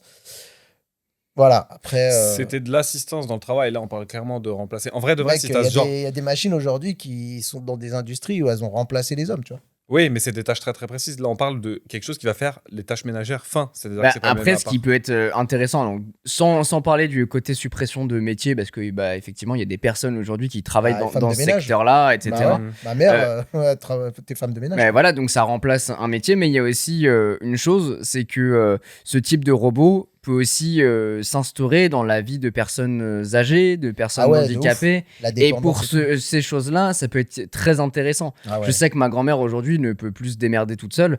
Et ce genre donc elle a une personne qui est avec elle au quotidien, mais remplacer avec une IA compréhensive de ce qui se passe, qui est capable de te soulever, de te guider, etc. Ça Sachant... remplace pas tout, Non. mais c'est vrai que ça peut t'accompagner dans beaucoup de Ah tâches. oui, parce Ouais. que, et surtout qu'on oublie, mais ces gens-là, en fait, ils ont besoin d'une assistance 24-24, 7-7. C'est Et ça. il y a des gens, ils travaillent, et au bout d'un moment, il faut bien qu'ils arrêtent leur journée. Donc, pour moi, en fait, il y a quand même un énorme impact. Et puis, bah, c'est ce que tu disais, hein, la dépendance et tout, le vieillissement de la population, c'est très clairement un business qui va être d'ailleurs florissant pour les boîtes. Mais c'est surtout une réalité qu'on va devoir affronter, hein. Il y a de moins en moins d'enfants, c'est le problème. Demandez à Elon Musk. Mais toujours pas, comment dire, je reviens sur le truc de Ouais. tout à l'heure, mais toujours pas de, comment dire, accentuer l'isolement. Parce que c'est pas parce que tu as le robot qui va prendre soin de quelqu'un de proche à toi. Ça, c'est le que- risque. qui Ça, sera c'est le là, risque. tu vois que ça peut Pour moi, contribuer c'est une sorte d'accompagnement. C'est Je pense que j'ai résumé le truc en, excuse-moi, je viens d'y penser, mais en fait, j'ai pas peur du robot en lui-même, j'ai peur des dérives humaines vis-à-vis de ce robot. Ah bah, en fin de c'est compte. toujours Je pense que, mais Complètement. ça va être le cas. dans tous les cas, pour il y a les un- autres systèmes. je pense qu'il y a un apprentissage qui doit être fait déjà pour nous, comprendre comment ça fonctionne, comment l'intégrer au mieux dans notre quotidien pour pas qu'il y ait de dérives débiles. Et puis après, c'est aussi le rôle de ce genre d'entreprise ou même de Tesla avec son Tesla Bot qui va justement avoir comme mission de prévenir ce genre de faux usages ou de dérives gravissimes. Mais je trouvais ça intéressant et surtout que c'est une boîte que je connais absolument pas pour le coup. Moi non plus. Maintenant, je connais- trouve je ça l'entends pas. très cool en termes de design. Le robot est vraiment intéressant. Alors pour l'instant, on n'a aucune date de sortie, on n'a aucun prix. Pour le coup, ils affirment, du coup, la boîte 1X, que c'est une sortie très proche et ils pourraient le proposer au grand public. Ça arrive fort. Mais ouais, ça arrive fort, mais on ne sait pas quand ni comment. Donc je trouvais ça intéressant de vous en parler parce que c'est vrai que la robotique, aujourd'hui, elle nous entoure. On parlait C'est des vrai que aspirateurs robots, mais il y en a de plus en C'était plus. le sujet qui faisait vibrer avant l'arrivée de l'IA, etc. Avant, c'était à Exactement. balle la robotique. Ouais, c'est vrai, La ça s'est un peu robotique, perdu. je me souviens, on était allé à l'IFA, du coup, c'est un grand salon à Berlin où ils parlent de nouvelles technologies. On voyait Sony présenter son chien robot. C'était fou. On voyait LG avoir différents robots T'as même fait du dépendamment des ping-pong, toi, usages. avec un J'ai robot. fait du ping-pong avec un bras robotique. Enfin bref, il y a de plus en plus d'usages, mais c'est des trucs qu'en fait on n'a jamais vu dans le quotidien des gens. Mais Jamais. mais c'est en train de répéter parce que du coup, l'IA est un peu en train d'alimenter. Exactement. En train de répondre à des questions À des sur problématiques. la robotique. Ouais, voilà. Et toi-même, d'ailleurs, même des boîtes comme Meta, sur laquelle on ne les avait pas forcément vues arriver, forcément, maintenant qu'ils font de l'IA, la robotique s'inscrit comme une évidence, une suite logique. Exactement, tu parlais de Meta, effectivement j'avais été invité par eux où ils ont sur un chien Boston Dynamics ajouté un bras et en fait via un casque de réalité virtuelle on peut lui exiger des commandes, passer des commandes en lui disant, bon, par exemple, moi c'était le cas, va me chercher une canette et rapporte-la moi. Et il va repérer Et dans t'avais essayé son de la espace. piéger, oui, exact. C'est ça, et de lui t'essayes faire de la par contre. piéger. Et en donc- plus, là, tu vois, j'en profite juste vite fait. Tu nous fais en 2-3 mots, parce que pour pas faire trop long, mais maintenant que t'es plus dans le truc avec la sponsor de Meta et tout, que t'es un peu libre de tes mots, en vrai, en coulisses, là, t'as trouvé ça vraiment impressionnant ou t'as senti que c'était un peu scénarisé ou Alors, comment tu il y a l'as deux, vécu? il y a deux trucs. C'est clair qu'on est aux prémices de la technologie. C'est ultra scénarisé. On était dans des conditions où tout est maîtrisé. Ça, c'est une certitude. Maintenant, il y a le côté impressionnant parce que il capte surtout, en fait, moi, ce qui m'a bluffé, c'est que, bah, effectivement, tu mets la canette sur la table, il va te repérer. En fait, toi, tu le vois dans le casque. Il voit qu'il repère la table, il voit qu'il repère le comptoir de la cuisine, il voit qu'il repère. Ah, là, j'ai trouvé la canette. Et du coup, il va se déplacer pour aller la choper et ensuite revenir vers moi. Mais par contre, c'est lent sa mère. Bon, là, on avait fait une vidéo, vous pouvez voir sur mon compte Instagram où on interagit avec. En réalité, ça prend 5 minutes le temps qu'il arrive à trouver la canette. Quand ça fonctionne, parce que plusieurs fois, il la voyait pas sur la table, du coup, il allait la chercher dans la cuisine, puisque la cuisine était derrière. Et vu que c'est une canette, c'est forcément dans la cuisine. Donc, il y a un côté un peu smart, mais c'est vrai qu'il est pas hyper intuitif. Et une dernière question, moi qui t'ai vu dans la vidéo, j'ai cru sentir ton regard comme si tu interagissais avec un animal, un chien ou un truc comme ça. Est-ce que c'est ton ressenti que tu as eu ou c'est moi qui interprète? C'est clairement comme ça que j'ai voulu l'interpréter en tout cas. Ok. C'est clair que vous pouvez aller voir la vidéo, c'est un chien, donc Boston Dynamics. Je sais pas si vous voyez visuellement à quoi ça ressemble, mais ça fait un peu peur. En tout cas, dans les vidéos qu'on a vues de Boston Dynamics, où en fait, c'est un chien robot qui a été décliné dans beaucoup d'usages et notamment militaires maintenant, notamment pour faire du déminage ou des choses comme ça. Et On c'est peut vrai voir que danser. Les vidéos de pour Boston aussi Dynamics sont toujours rigolotes à pouvoir regarder. danser. Et c'est vrai que c'est un truc qui est tellement performant et fluide dans les mouvements qu'ils ont su l'adapter indépendamment des usages. Et donc le voir dans ce truc-là, dans un environnement un peu plus familier, ça donne une barrière tout de suite. Donc en fait, dès que je suis arrivé, moi je l'ai appelé, je lui ai donné un nom qui n'existait pas. D'ailleurs, tout le monde m'en parle maintenant, me dit ah ouais, t'as rencontré Maïka? Non, il s'appelle pas Mika, c'est moi qui lui ai donné ce blaze. C'est toi qui lui as donné le blaze. C'est moi qui lui ai donné le blaze, ensuite ils l'ont gardé, donc tant mieux. Mais du coup, ouais, j'ai essayé de le voir comme un animal de compagnie. Et à mon sens, ce genre de robot, je ferais pareil. C'est un compagnon finalement. Tu l'intègres. Alors c'est pas un membre de la famille, ça reste un objet qui t'appartient. Maintenant, il y a un entre-deux entre l'animal de compagnie et puis l'outil, quoi. Je pense qu'il faut plutôt le voir comme ça. Mais c'est intéressant de voir ce genre d'entreprise et au Tesla aussi, on en parlait, qui est un peu en parallèle, qui du coup base leur futur sur ce genre d'outils que je trouve hyper intéressant. Et en vrai, moi, je ferais le pari de tester pour voir ce que ça donne C'est vrai à la maison, ouais. Alors, c'est pas un petit plug, on n'est pas dans les recos, mais du coup, je sais pas si t'avais déjà joué au jeu Detroit Become Human. Ouais, moi je l'ai fait. J'en ai entendu parler, mais j'y ai mortel. pas joué. Alors, c'est un Mortel. jeu qui est vachement scénarisé en mode film, etc., où t'as justement c'est pas une dystopie, c'est juste un futur plus ou moins Ouais, proche avec l'évolution du 2050, truc. quoi. Ouais, c'est pas dystopique dans le sens où c'est pas nécessairement une société où tout le monde te surveille, etc., parce que c'est pas ce que ça véhicule. Ça peut le faire en fonction de tes choix, mais ça, je laisserai les gens découvrir. Et qui est un jeu où t'as vraiment les humains, les robots avec de l'IA à l'intérieur à balle, mais qui sont vraiment pas différents. Le seul truc qui les différencie, c'est une espèce de petite puce sur la tempe. Et du coup, Donc ils ont la peau d'un humain. ils ont tout. D'ailleurs, ils se les acteurs ressemblent, principaux, c'est le mec de Grey's Anatomy, là, le beau gosse métis avec les yeux bleus. Avec là, les j'ai yeux, oublié ouais. comment il s'appelle, The Moi, Bear. je connais pas le nom, Ok, mais Je retrouverai le nom, mais en gros, bah, aujourd'hui, le jeu il est sorti quand même il y a quelques années il maintenant. est mortel. Il est mortel, c'est fait par David Cage, donc un mec qui est très connu pour les jeux vachement scénarisés. Donc si vous vous posez la question à savoir comment vous réagiriez vis-à-vis de ce genre de comportement, d'objets, d'IA, de comment vous les considérez, n'hésitez pas à faire le jeu, vous pouvez le trouver pas très cher, Ouais. et ça vous donne, comment dire, ça vous met face à quelques choix, on va dire, au niveau éthique, au niveau sensibilité. Mais ouais, pour ce truc-là, à voir, écoute. C'est peut-être qu'on le verra dans une future vidéo, on sait jamais. Hein. il y a- Tu parles, Si ça arrive, pourquoi tu pas. parles le norvégien. Allez, je terminerai par une dernière aussi. Bon, je crois qu'on a fait des recos en vrai. Acta Minascore, je sais pas trop comment on le dit, c'est une série des Pays-Bas qui a été repris par les Américains et qui, pareil, présente. C'est un peu le Detroit Become Human en série. Ok. Voilà, qui est vraiment très très cool. Et pareil, il y a ce débat entre les robots, la place qu'ils ont dans la société, le travail qu'ils prennent. Et c'est marrant parce que c'est vraiment mêlé un petit peu à notre temporalité. Est-ce que vous connaissez Sigma? Une marque d'appareils photo, d'objectifs, ça vous dit un truc? Oui. Il faut être dans le monde un petit peu de l'appareil photo pour en entendre Tu sais parler. que mec, j'allais te dire non, en fait, je crois que j'ai un objet Sigma en plus. Et bah c'est possible. Parce que maintenant, ils ratissent très large, ils font de toutes marques, etc. Ça s'adapte sur n'importe quel objectif.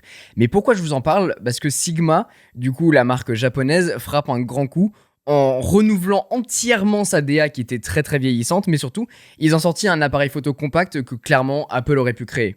Le BF caméra, c'est celui-ci? C'est le BF Camera. Il est fou. Il est incroyable. Il est magnifique. Alors, je vais en venir juste après, mais juste histoire de vous faire un petit topo. Ils ont fait du coup une nouvelle identité graphique de A à Z pour renouveler du coup la marque, l'identité qui est modernisée. Ils adoptent du coup une police à empattement avec un peu le symbole Sigma pour apporter un look un peu plus premium, distinctif. Et à ça, ils ont ajouté une panoplie d'objectifs divers et variés que je vous laisserai checker.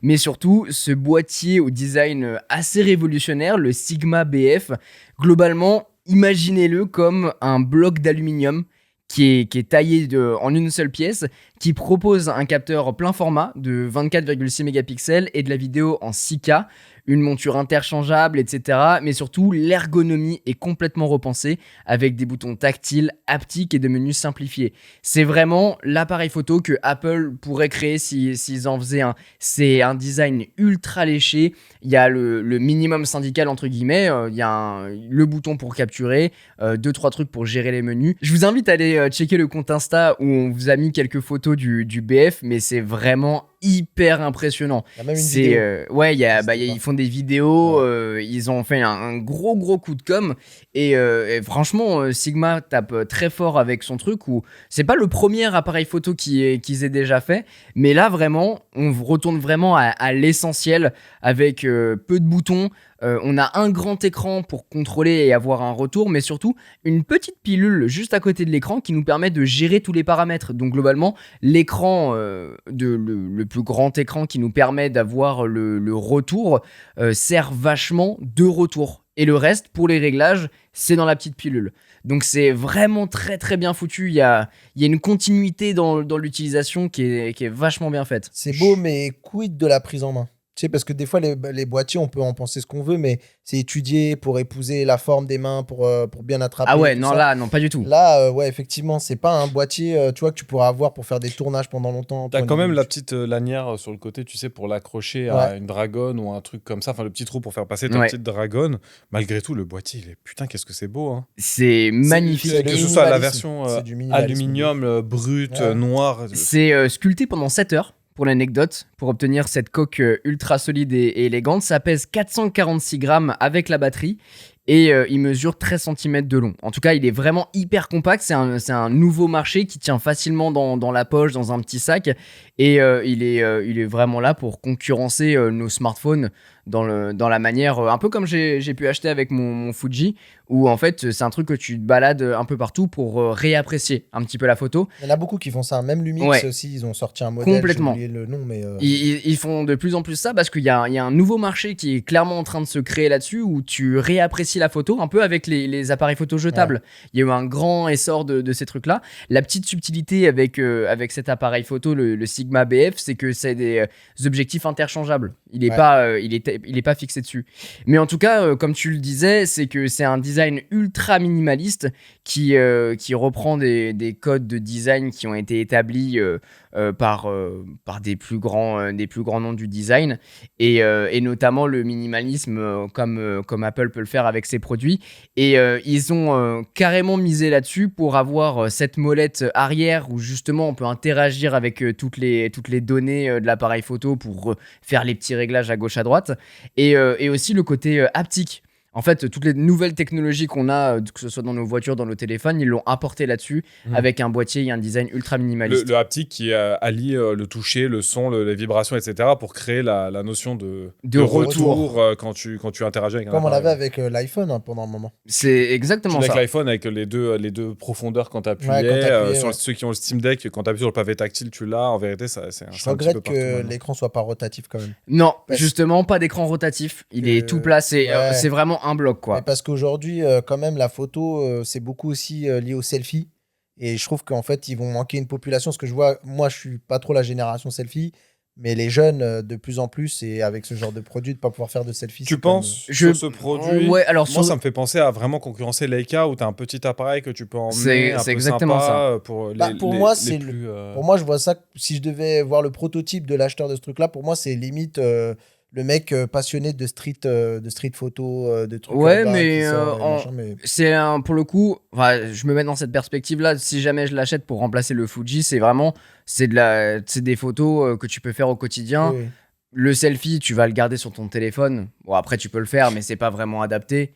En vérité, tu apprécierais autant le design de l'objet que l'utilisation que tu en aurais. Mais en vérité, le Fuji, il te convient largement. Ah, mais clairement. Non, Non, on sent que là, c'est un craquage Là, c'est le déraisonnable. tu vois. craquage. Là, c'est. Là, Ça, c'est l'appareil, il va finir presque en objet de Sur déco. l'étagère, quoi. ouais, de clairement. Non, en réalité, je pense pas que je vais l'acheter. Je vais peut-être le tester, le demander pour voir ce que ça donne. Mais je trouve l'objet magnifique. C'est beau. Après, à voir en termes de stats, je sais que pour vous donner quelques chiffres, ils peuvent faire des photos en RAW ou en JPEG avec une définition de 6016 par 4012. C'est gigantesque. Au-dessus de la 4K, ouais. C'est énorme. Et il peut filmer jusqu'en 6K à 30 images par seconde ou en 2K à 120 images par seconde.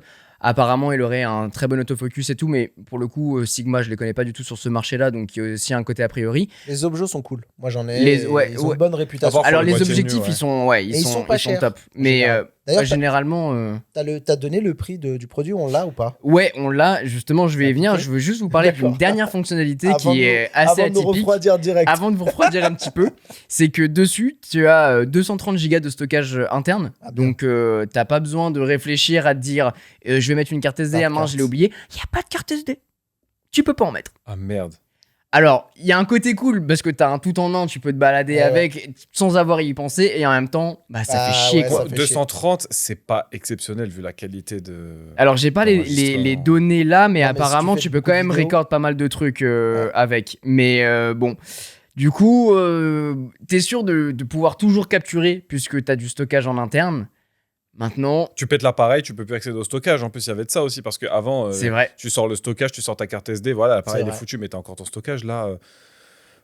Pas convaincu de ce choix-là. Hein. Je suis assez d'accord. En tout cas, le Sigma BF arrivera en avril 2025. Donc là, c'est tout proche. Vas-y, Après, le- excuse-moi, vu le. Excuse-moi, pardon. Non, c'est pas grave. Vu le Tu auras design pas et encore tout, le prix. J'ai vu que c'était une prise USB-C sur le côté. Je sais pas quel protocole, c'est du USB 3, enfin du Thunderbolt, un truc comme ça. Peut-être qu'on pourrait peut-être brancher une petite clé USB. Ah, mais frérot, un je petit sens qu'il va SSD. nous donner le prix. On va Un vite petit se- SSD. Ah, Ouais, bah, J'ai pas la donnée, mais allez checker sur le site pour avoir ces détails.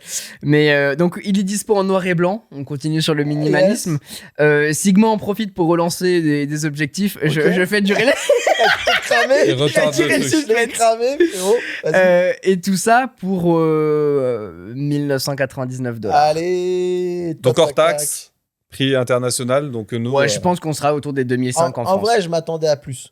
Tu sais, je m'attendais pour le côté design que les mecs ils avaient pu se sentir pisser. Bah en vrai, un Fuji Ça fait comme mal, celui-là, hein, mais- c'est 2000 €. Voilà. Donc, C'est ce que j'allais dire. T'achètes vrai, les dans cas, le prix, les cas, t'es à oui, 4000 sont- balles mini. Donc Non, en non, vrai, mais en ça vrai, paraît ils pas sont. déconnant. Voilà, moi c'est pas mon budget, mais en vrai c'est pas déconnant. On pour va de la dire. street photo, Tu vois. l'avantage c'est que pour un prix similaire, par exemple à un Fuji, c'est que t'as un objectif plein format et tu peux changer les objectifs.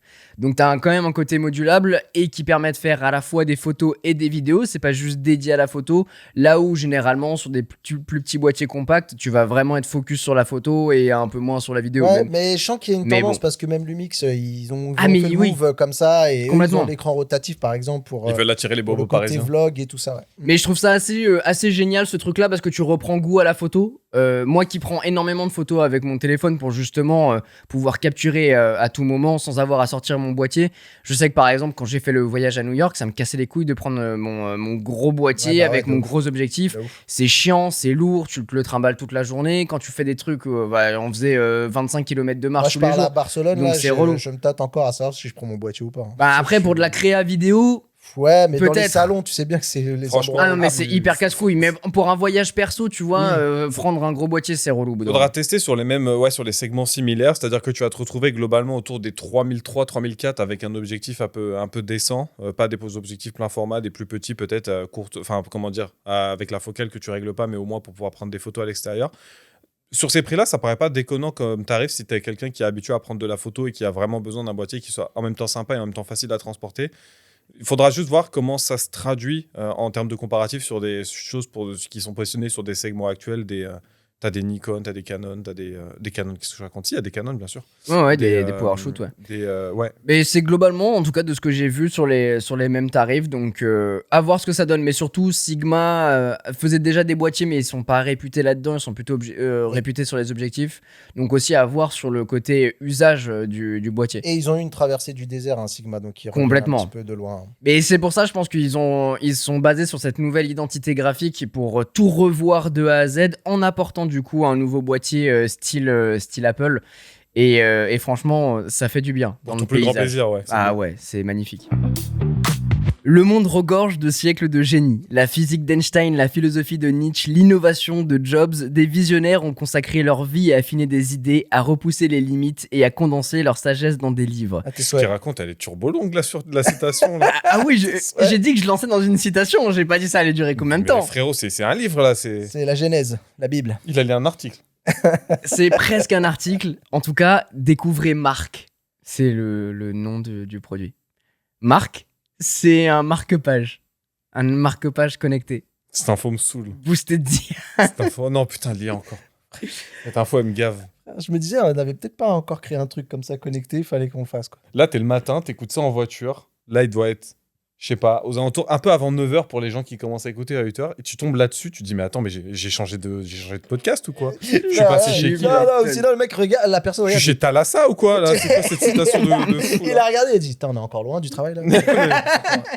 J'aimerais Vous stopper. savez, quand il a pété un câble, là. Mec, bon, alors, hein, continue. Je suis fou de ce produit. Ça va être... je suis sur la waiting list, là. Est-ce qu'on est au Alors, vas-y, niveau vends-le-moi, de la vends-le. chiffonnette d'Apple là, à 20 balles? Non. C'est vrai, j'avais oublié ça. On n'est pas à ce niveau-là. Mais on parlait au début de Claude, le petit truc qu'a Qui nous Mathieu écoute, autour du poignet. Globalement, c'est ça apporté au livre, dans le domaine du livre et à l'IA. Enfin, mêler l'IA avec ce domaine-là. Vous êtes tous un petit peu lecteurs. Oui. On en a parlé. Et Bon, j'ai Mathieu un putain petit de cas peu moins. d'usage, je veux voir s'il répond à ce cas d'usage. S'il répond, je l'achète. Eh ben écoute, on va voir ce que ça donne. En tout cas, il y a toujours un truc qui est problématique quand on lit, et surtout quand on lit avec des livres physiques, parce que justement, c'est pour aller à contre-courant de tous les géants de la tech qui poussent les e-books et tout ça. C'est que quand on veut garder une information, on peut pas. Moi, c'est un truc qui me frustre de ouf, c'est que par exemple, je veux pas avoir de Kindle parce que j'adore le livre physique, mais j'aimerais avoir une Kindle pour avoir, dès que je vois une information qui est cool, pouvoir la surligner, la bookmark quelque part, la garder de côté. On a inventé un truc qui s'appelle le crayon à papier. Impossible pour moi. Gens, ils... Impossible pour moi. D'accord, Je tu veux peux pas pas. écrire, sur Déjà, un je veux bouquin. pas griffonner sur un bouquin, mais Ouais. surtout, je veux avoir l'information en permanence sur moi. Donc, ce que je fais comme un mec N'importe qui, lambda, tu cherches ton iPhone. et je vais puis, prendre mon téléphone, soit je prends en photo le paragraphe, soit j'utilise le truc pour choper le texte et je le mets dans ma note. Ou sinon, t'as, tu sais, le cliché des gens qui lisent les bouquins, ils ont tous des espèces de... C'est pas des marque-pages, parce que du coup, et ils mettent plein d'annotations. Ah, les mini Ils collent post-it, des là trucs, les Ouais. mini post-it. et Quel les enfer ça. Mais ça, tu les perds tout le temps. Oh non, mais c'est fou de faire ça. Bon, il veut nous le vendre sans Ça, c'est des mecs en école de médecine, ça, c'est des traumatisés de l'école de médecine. En tout cas, ce qui est sûr, c'est que moi, ce que je fais, c'est que j'ai ma note iPhone avec du coup les livres que je peux lire et du coup, je vais rapporter les informations et dès que j'en ai besoin, dès que j'ai une idée, bam, je retourne sur ma note et j'ai tout l'essentiel en fait de ce que j'ai voulu garder de la lecture que j'ai faite. D'où la citation de 3 km. Que j'ai oublié. Alors la citation, c'est pas de moi. La citation, c'est Marc, du coup, l'entreprise qui Ok. vend ce marque-page, qui le présente comme ça, qui l'introduit comme ça. Parce que justement, en citant ces personnes-là, disant que ils ont répertorié leur richesse dans leur bouquin, ils vont plus loin en disant que, au lieu de puiser dans cette richesse, la plupart des gens restent coincés dans le défilement infini des écrans. Parce que tu vas sur Twitter, parce que tu vas Le mec- sur tes e-books et tu retiens pas les C'est informations. un génie du marketing. Il te sort une phrase de 5 km que t'as oublié, il te juge. Ouais, avec tes écrans à la con, là. C'est la version, mais c'est la version philosophique de lâche ton téléphone et va lire un livre. C'est en vrai, Il te c'est juge. un peu ça. C'est la version. Tu te fais juger. Mais je me fais ils vont allumer. un petit peu plus loin dans le sens où en fait ils ont fait un constat, c'est que généralement que tu lises un livre en e-book ou bien en format papier, t'as du mal à retenir l'information. Et du coup l'information il faut la marquer quelque part. Donc soit avec la méthode que j'utilise, soit du coup en surlignant ou des choses comme ça. Mais on a du mal à l'imprégner. Je sais pas si ça vous le fait aussi. Quand vous faites du binge watching, vous regardez plein Du d'épisodes. binge-watching. Binge-watching. Pardon, excuse-moi. J'ai entendu du bin-watching, du, Bah, moi aussi, du j'ai regard de entendu bin. poubelle. Bing. Et du Je coup, j'ai fixe la Mr. poubelle Bean comme dans ça. ma tête et je dis pourquoi. Ah, Quand du tu- bin, ah oui. Quand tu regardes plein d'épisodes à Il la a pas suite, français, du coup. ils m'ont saoulé en fait. Voilà, je vous dis la vérité, ils m'ont saoulé. Dans 2 minutes, il nous envoie la Dans 2 console. minutes, on est chez l'autre, je lui dis, cassez-vous, j'annule le podcast. Sortez de chez moi. Globalement, quand vous regardez plein d'épisodes à la suite, vous retournez, vous faites quelque chose, vous allez pisser ou machin. Il y a quelqu'un qui vous dit qu'est-ce que t'as regardé tu peux me résumer l'épisode précédent? Impossibilité de le faire. C'est vrai. Alors, je suis pas très. Tu vas avoir le truc dans les grandes lignes ou peut-être le dernier moment de fin, mais si tu demandes de récap les 50 minutes, Moi, j'ai pas trop ce souci-là, mais par contre, c'est vrai que des fois, il y a des mecs, tu sais, quand tu regardes ceux qui font les analyses des séries et tout, je sais pas, et les mecs, ils détectent des détails, tu te dis, ouais, je suis passé à côté en vrai. Je fais pas de binge-watching, donc j'ai du mal Ok. à tenir le truc. Après, pour le livre, je suis pas trop d'accord. Quand je lis, en général, T'as les pas vu infos, Severance je les capte assez vite. Je suis pas le plus rapide des lecteurs. Et surtout, je me dis, si t'as une info que t'as besoin de retenir et que tu la notes, puis tu lis ton livre et tu notes, bah du coup, t'écris ton livre dans un autre livre. Donc, tu vas plus retenir tes notes que ton livre, ou tu alors vas non, quand même sélectionner les infos que tu retiens, tu vois. ouais, tu sélectionnes, mais par exemple, si tu veux garder des citations, si tu veux revenir dessus, alors que sortir t'as Ah, pas c'est ton téléphone. spécifiquement pour, ok, c'est des petits. Des Alors trucs moi, par très, exemple, très je garde courts. des passages parce que je trouvais ce passage cool. Parce Ou une que- référence à un ou article une qui est référence, mentionné. Ok, ouais, exactement. d'accord. Ou alors Ouais. il parle, je sais pas, si je prends l'exemple de Silo, bah, je vais garder des paragraphes parce qu'il y a un côté dystopique que j'aime bien et que je pourrais réutiliser dans un autre truc. Ok. Quand je lis un livre de motivation ou Ouais. d'entrepreneuriat, bah ça me parle, donc du coup je l'écris, je le garde. Et du coup ça me permet, soit dans des contenus vidéo ou dans des trucs, de garder des passages, des citations que je vais pouvoir réutiliser, réimplémenter. Et en fait, cette marque, qui s'appelle Marc, du coup, c'est marrant, ils ont fait un constat, c'est que 65% des Américains préfèrent encore les livres papier pour leur toucher, l'expérience, on en parlait dans un précédent épisode. Et en 2023, il y a eu plus de 757 millions de livres qui ont été imprimés et vendus du coup aux États-Unis, qui montrent qu'on a une vraie appétence dans les livres physiques. D'accord, il y a encore un marché. Il y a encore un marché. Le constat, en tout cas, qu'ils ont fait, c'est que l'engagement d'utiliser des outils numériques comme les Kindle et tout ça, c'est pour l'engagement, l'accessibilité, l'efficacité, le fait de pouvoir bouger avec 400 Grave. livres si on a envie, Comme de Rayman, passer par d'un exemple. livre à un autre. Et ça, c'est le côté ultra pratique. Et il y a ceux qui veulent se plonger dans leur livre, absorber le savoir et avoir l'objet physique, tout simplement. Donc, ils sont partis de ce constat pour apporter du coup un marque-page qui est censé être la clé de cette transformation. Ça, c'est leur mot.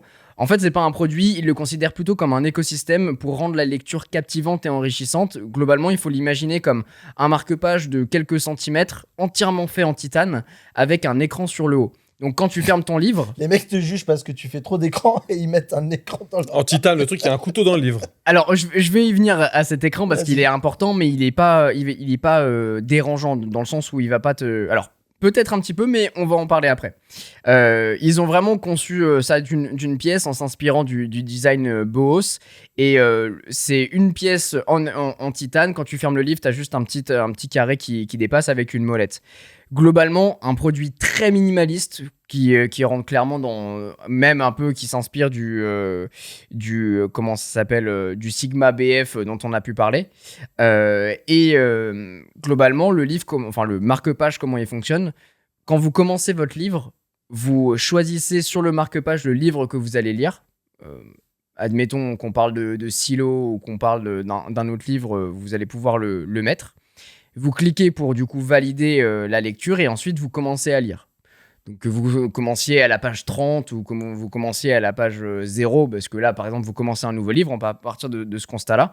Vous lancez votre lecture, vous lisez autant que vous voulez. Une fois que vous avez terminé, vous appuyez sur le bouton, vous mettez la page sur laquelle vous êtes arrêté.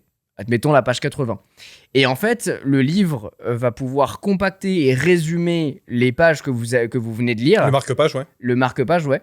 Il va pouvoir, oui j'ai dit le livre, le marque-page va pouvoir résumer à la fois les pages que vous avez lues, garder quelques citations et ensuite on va pouvoir lui dire garde-moi la citation de la page 30, j'aimerais bien voir ça, j'ai trouvé ça cool. Et tout ça c'est synchronisé directement sur son Donc, téléphone. il y a quoi? Il y a un micro, un truc comme ça? Tu peux lui dire. Il n'y a pas de micro, mais en fait, dans l'application, j'imagine que tu peux aller chercher. C'est un peu D'accord. le truc, c'est que le produit, il a été annoncé à l'heure où je vous parle il y a 2 jours. On a très peu d'informations, le site est en pleine évolution, donc il y a des détails que j'ai vus ce matin que j'ai pas vus hier, et donc du coup j'en découvre un petit peu au fur et à mesure.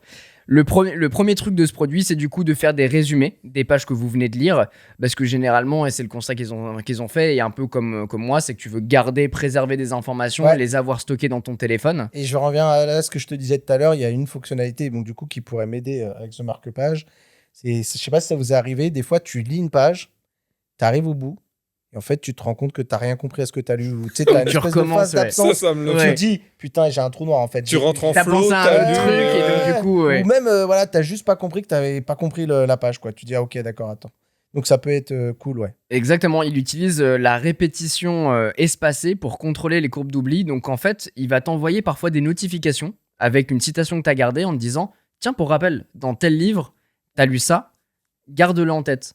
Et je sais que moi, par exemple, sur mon téléphone, j'ai sur mon écran verrouillé des petites citations qui apparaissent. Donc, on peut imaginer éventuellement cet usage. Donc, globalement, il peut résumer. Par exemple, tu lis de la page 30 à la page 83. Il va te résumer les grandes idées, les thèmes abordés, les citations. J'espère qu'il va aussi pouvoir garder des informations. Toi, tu lui dis, bah, moi, j'aime bien la page 30, garde-la moi, ou des choses comme ça. À la fin de ta lecture, il va te résumer combien de temps tu as mis. Donc, par exemple, 2h20 de lecture pour 100 pages et tu as une moyenne d'1 minute 20 par page. Donc là, il va vraiment te juger. Il va dire que t'es à chier. C'est un peu le Dr Kawashima sur la DS de l'époque, si tu te rappelles bien. Oh, énorme. Bien Oh, la sûr. référence de fou. La référence d'ancien. Hein. Je parle d'une époque. La DS, les gens vont dire la DS. Parce qu'en fait, ils veulent faire une sorte de gamification un petit peu comme Strava le fait quand tu vas courir ou des choses comme ça. Ouais. À la fois, tu as un réseau... Strava, l'application où tu cours et tu partages combien tu as couru avec les gens, ton Exactement. évolution, le parcours et tout ça, ouais. C'est ça, donc il y a un côté personnel où tu vas avoir tes données à toi, que tu vas pouvoir avoir un récap à la fin d'année en te disant, bon, bah ton activité, c'était... tant de livres dans Tout le monde l'année. fait ça maintenant. Ouais. Et je trouve ça trop cool en réalité, un peu comme ton Spotify ou ton Apple Music quand tu partages tes datas. Tu as lu tant de livres, tu as lu pendant telle heure, ton activité c'était ça, t'as lu 18 fois d'affilée, du coup ils te mettent tes strikes un petit peu, ou limite tes flammes à la Snapchat, tu vois, il y a un côté hyper gamifiant qui est intéressant. Et à l'intérieur de l'application, ils créent même un réseau social en disant Rewan a terminé le livre Avant toi, Baldur's Gate. Ah non, Il te partage la page 30 à 80. l'alphabet. Donc t'as vraiment ce truc là Comme hyper Tom et cool, Nana. un peu intellectuel, j'ai envie de dire, où tu as une lecture, tu partages des passages, tu partages ton avis, des citations, même des pages carrément si t'as envie. Donc ça c'était le premier aspect. Après t'as l'aspect communauté du coup dont je viens de vous parler, et t'as aussi le troisième aspect qui est ces données et le suivi personnalisé, où tu vas avoir du coup ton rythme, les évolutions des sujets, la progression que tu vas avoir dans ta lecture. Pour plus- justement te résumer tout ça. C'est plus lire un livre, là, c'est faire du sport. Il y a Bah, en fait, je trouve que ça rapporte le côté gamifiant de ta lecture. Ouais, je sais pas. En fait, tu vois, là, je suis en train de regarder parce que je voulais voir des images du produit sur un article de Clubic qui dit il dit un truc très cool. Il dit pour certains, cette approche pourrait détourner l'attention de l'essence même de la lecture, le plaisir de se perdre dans un livre sans distraction numérique. Alors moi, ce qui me dérange effectivement dans le produit, et à voir comment ça sera en réel, parce que pour l'instant c'est que des images et on n'a même pas eu de vidéo montrant l'usage, c'est qu'effectivement tu as ce petit écran sur le haut dont je vous parlais au début. Bon, déjà dans un premier temps, quand tu ouvres ton livre, le marque-page, tu le dégages, tu le mets ailleurs. Donc, tu vas pouvoir le mettre de côté. Mais cet écran, effectivement, puisqu'il a une sorte de chronomètre dessus pour te dire combien de temps tu lis, tu peux avoir le côté un peu dérangeant, effectivement, où tu te perds pas, où tu te laisses pas évader dans ta lecture. Donc ça, c'est mon premier problème par rapport à ça. Mais en réalité, il peut être contré en le mettant de côté puisque tu n'en as pas besoin. Mon plus gros problème en fait avec ce produit, c'est que pour démarrer ta lecture, vu que tu n'as pas de caméra dessus qui lit pas ce que tu es en train de lire, c'est qu'il est basé sur une base de données. Ce qui veut dire que quand tu commences à lire, tu vas choisir dans la base de données le livre que tu vas commencer. Par exemple, Atomic Habits, Silo, Ready Player One ou Ready Player 2, etc. Tu démarres la lecture en choisissant le livre et du coup, en se basant sur la base de données, il sait très bien que la page 1 c'est ça, la page 2 c'est ça, la page 4, etc. etc. Donc il n'y a pas besoin d'un autre abonnement? Comment ils accèdent aux données des livres de leur Alors c'est ça le problème, c'est que on n'a aucune idée de la base de données, sur quoi ils se basent et quelle est leur base de données, est-ce qu'elle est suffisamment grande, est-ce qu'ils ont que de l'anglais, est-ce qu'ils vont avoir du français, Est-ce que c'est mis à jour? Apparemment, tu pourrais. Justement, ils ont répondu à un tweet en disant. T'as besoin d'acheter les e-books de tes livres physiques pour que lui puisse savoir les résumés. Alors, parfois, tu peux, si t'as un e-book par exemple, lui envoyer pour que lui puisse l'intégrer. Ok, d'accord. Donc, si jamais ça fait pas partie de leur base de données, tu peux quand même faire cette démarche. Mais enfin, l'intérêt du truc, c'est que moi, j'ai pas envie d'acheter le e-book. Bien sûr, J'ai on le est d'accord. vrai livre physique. Ça peut être intéressant pour des documents type, tu sais, des gros rapports, des trucs professionnels de type médicaux, etc. Des documents de recherche, ce genre de choses. Pour les e-books, si l'intérêt, c'est d'avoir un abonnement. Enfin, tout l'intérêt, c'est de se débarrasser de la fourniture du support numérique. C'est ça. Si tu l'as pour que ton outil fonctionne, bah ton outil fonctionne pas, je suis désolé. Mais... Exactement. Donc, en fait, d'un côté, le produit m'attire beaucoup parce que vu que je lis et que j'ai envie de garder ces informations, ça peut répondre à une de mes problématiques. En plus d'ajouter le côté gamification un peu cool où tu vas avoir tes datas et tout. Parce qu'au final, je sais pas combien de temps je lis de manière générale. Ah, mais est-ce que c'est important de tout quantifier quand même? En vrai, je sais pas, mais en tout cas, je suis Ça intrigué. peut aider à la prise de conscience. En vrai, Ouais, tu vois, le temps mais d'écran je trouve versus le temps de livre. On va trop dans ces trucs-là, tu vois. Ouais, mais c'est comme quand tu cours, tu vois. Le fait bah, tu sais qu'aujourd'hui, t'as couru 10 bornes, mais sur l'année, savoir que t'as couru 250 km, c'est cool. C'est vrai. Il y a un côté un peu sympa. C'est plus pour le jeu, pour la stat, pour le côté marrant, ludique. Et si cette partie-là, tu t'en fous, le fait d'avoir ton marque-page, tu l'ouvres et t'as ton marque-page qui te gueule. Dans l'épisode précédent.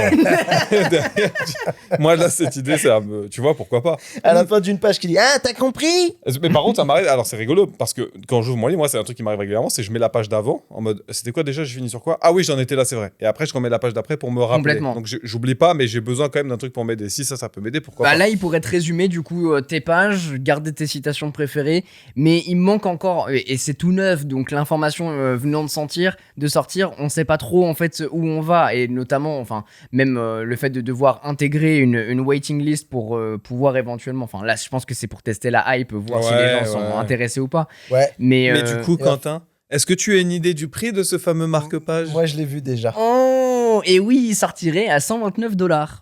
J'ai 125, moi. Pas si cher qu'un marque-page. Ça dépend, parce qu'en vrai, mais aujourd'hui... il est connecté. Ils peuvent c'est ça. Ils peuvent te mettre là-dessus, de te dire tu l'achètes 40 balles, mais l'abonnement, il te coûte 10 balles par mois, tu vois. Non, par contre, il faudrait... S'il y a un abonnement, c'est mort. Ah, mais on est d'accord. Là, ils se tirent une balle dans le pied s'ils le font. On est d'accord. Le plus intéressant, ça aurait été de faire un partenariat avec Amazon, Kindle, un truc comme ça pour la fourniture des livres. livres. Cependant, son prix élevé, $125, pourrait limiter son attrait au-delà d'une niche d'utilisateurs fortunés ou férus d'innovation. Ou féru de lecture. Juste faire une lecture si tu veux garder tes informations. C'est le prix de 5 livres. Hein. En fait, le truc, c'est que moi, je sais que, par exemple, quand je lis mon livre et que je veux garder l'information sur mon téléphone, je perds un temps monstrueux. Tu gueules, dis Siri, rajoute ça, mais non. Ah, mais alors, il va le faire, là. Il va le faire, ce gros con. Oublie. Mais ce qui est compliqué, c'est que à la fois, tu te concentres sur la lecture et puis tu veux garder l'information parce qu'elle est chouette, donc tu vas la mettre sur ton téléphone et tout ça. Et du coup, tu perds vachement de temps. Le fait de dire, tu continues ta lecture, dans tous les cas, lui, il est en train de te synchroniser les trucs et toi, tu sais que telle page, c'est cool, tu vas la garder, etc. Il y a un côté sympa. Maintenant, dans l'usage, comment ça fonctionne? Parce qu'à la fin, une fois que tu as terminé ton livre, tu lui dis, je suis arrivé à la page 130. Mais si moi, l'information, elle est page 89, est-ce que j'interagis avec lui en lui disant, garde-moi la page 89? Est-ce que ça sera pas plus rapide de retourner à la putain de page 89? En vrai, c'est la question que je me pose. Faudra voir dans l'usage. Voir dans l'usage ce que ça donne. Je vais pas faire le forceur, mais comme on est sur un épisode spécial Plaude, tu peux lire à voix haute et il va te faire une transcription. Non mais la flemme, autant acheter l'audiobook là. C'est clair. Voilà pour ce marque-page connecté, bourré d'IA. J'ai hâte de voir ce que ça donne quand ce sera disponible aussi. Mais si j'ai l'occasion, je le testerai, je vous en parlerai et on verra ce que l'avenir nous réserve. Mes petits osios, est-ce que vous avez des petites recommandations à nous faire? De séries, de films, de jeux à nous recommander? Mon petit Mathieu, eh ben, écoute, un petit truc? Oui, allez, tu me tends la perche. Eh ben, j'ai une petite reco. En fait, c'est pour tous mes gars sûrs de la VR et mes meufs sûrs de la VR aussi. Le problème de la VR aujourd'hui, c'est les jeux. Pourquoi? Parce que c'est un marché qui est de niche et c'est un marché qui est énormément drivé par des studios indés.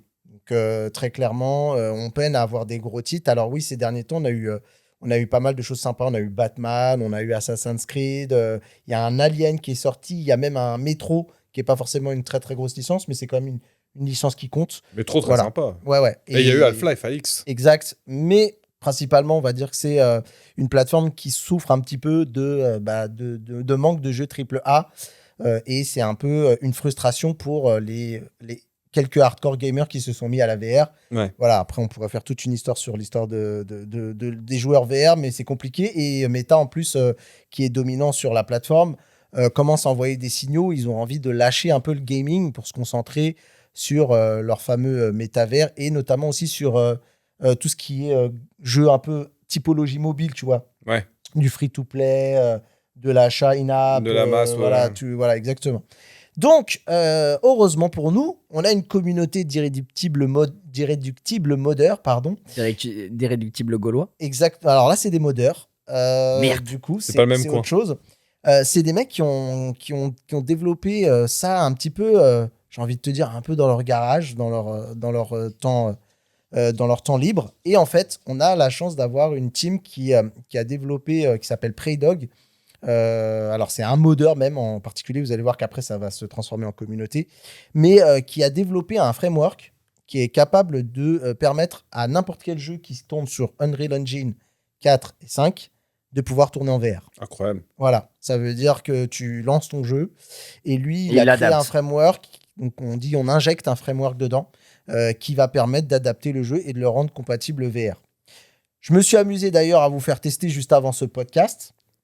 La vidéo sera publiée. Hein, si vous n'êtes pas sur Insta, suivez Insta parce que vous aurez vraiment Quentin qui fait le test. Attends, tu m'as filmé? Bien sûr. Mais je suis mort de rire. Alors attends, t'as été multicamé. Ça veut dire Ouais, il y a putain, deux c'est angles. terrible. deux angles. Il y a frérot. deux Non, angles. parce que moi j'avais juste un casque VR sur la tronche Oui. pour tester un jeu, quoi. Mais Donc, tu sais bien que quand tu portes un casque, on va te juger, c'est sûr. Ah, mais là, C'est les sûr. cris, là, en plus, on va vraiment le juger. Exactement. Parce que dans quel jeu il était, du coup, quand on lui a fait tester? Eh ben, c'était Half-Life 2. Et du coup, donc là, on part quand même vraiment sur d'ailleurs un jeu qui date depuis qu'il y a 20 ans, tu me disais, Ouais, hein, c'est d'ailleurs, ça, Lohan, ouais, à peu 2005, près. je crois que c'est comme ça. C'est ça. Et du coup, je voulais avoir, j'en profite juste pour vous tendre la perche, vous qui avez testé là, du coup, un jeu qui n'était pas pensé pour la VR, qui a été, entre guillemets, VRisé, et qui a été d'ailleurs adoubé par Valve. Vous en avez pensé quoi de l'expérience? Ah, franchement, moi qui suis un grand fan de Half-Life et tout, l'expérience est carrément différente. Spécifiquement, ce que Quentin et moi on a testé, c'était le niveau de Ravenholm. Donc Ouais. le mode un peu Creepy. horreur, ouais, ça fait un peu peur, il fait nuit, t'as une ambiance un peu pesante. Et autant quand t'es dans le jeu, quand t'es pas en VR, tu as moins de. Comment dire, t'as moins le recul. l'impression de proximité, ouais, avec les zombies, etc. Là, voir le head crab qui te saute Qui te sur saute, la c'est gueule. c'est terrifiant.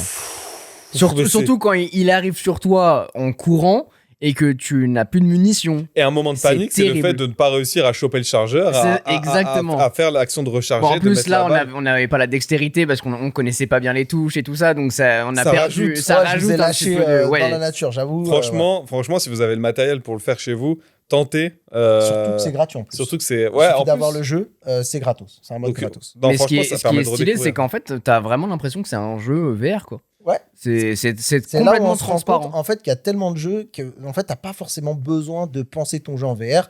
Là je vous ai fait tester Half-Life 2 mais il y a plein de gros titres par exemple comme Resident Evil aussi également qui tous les remakes là ils sont compatibles.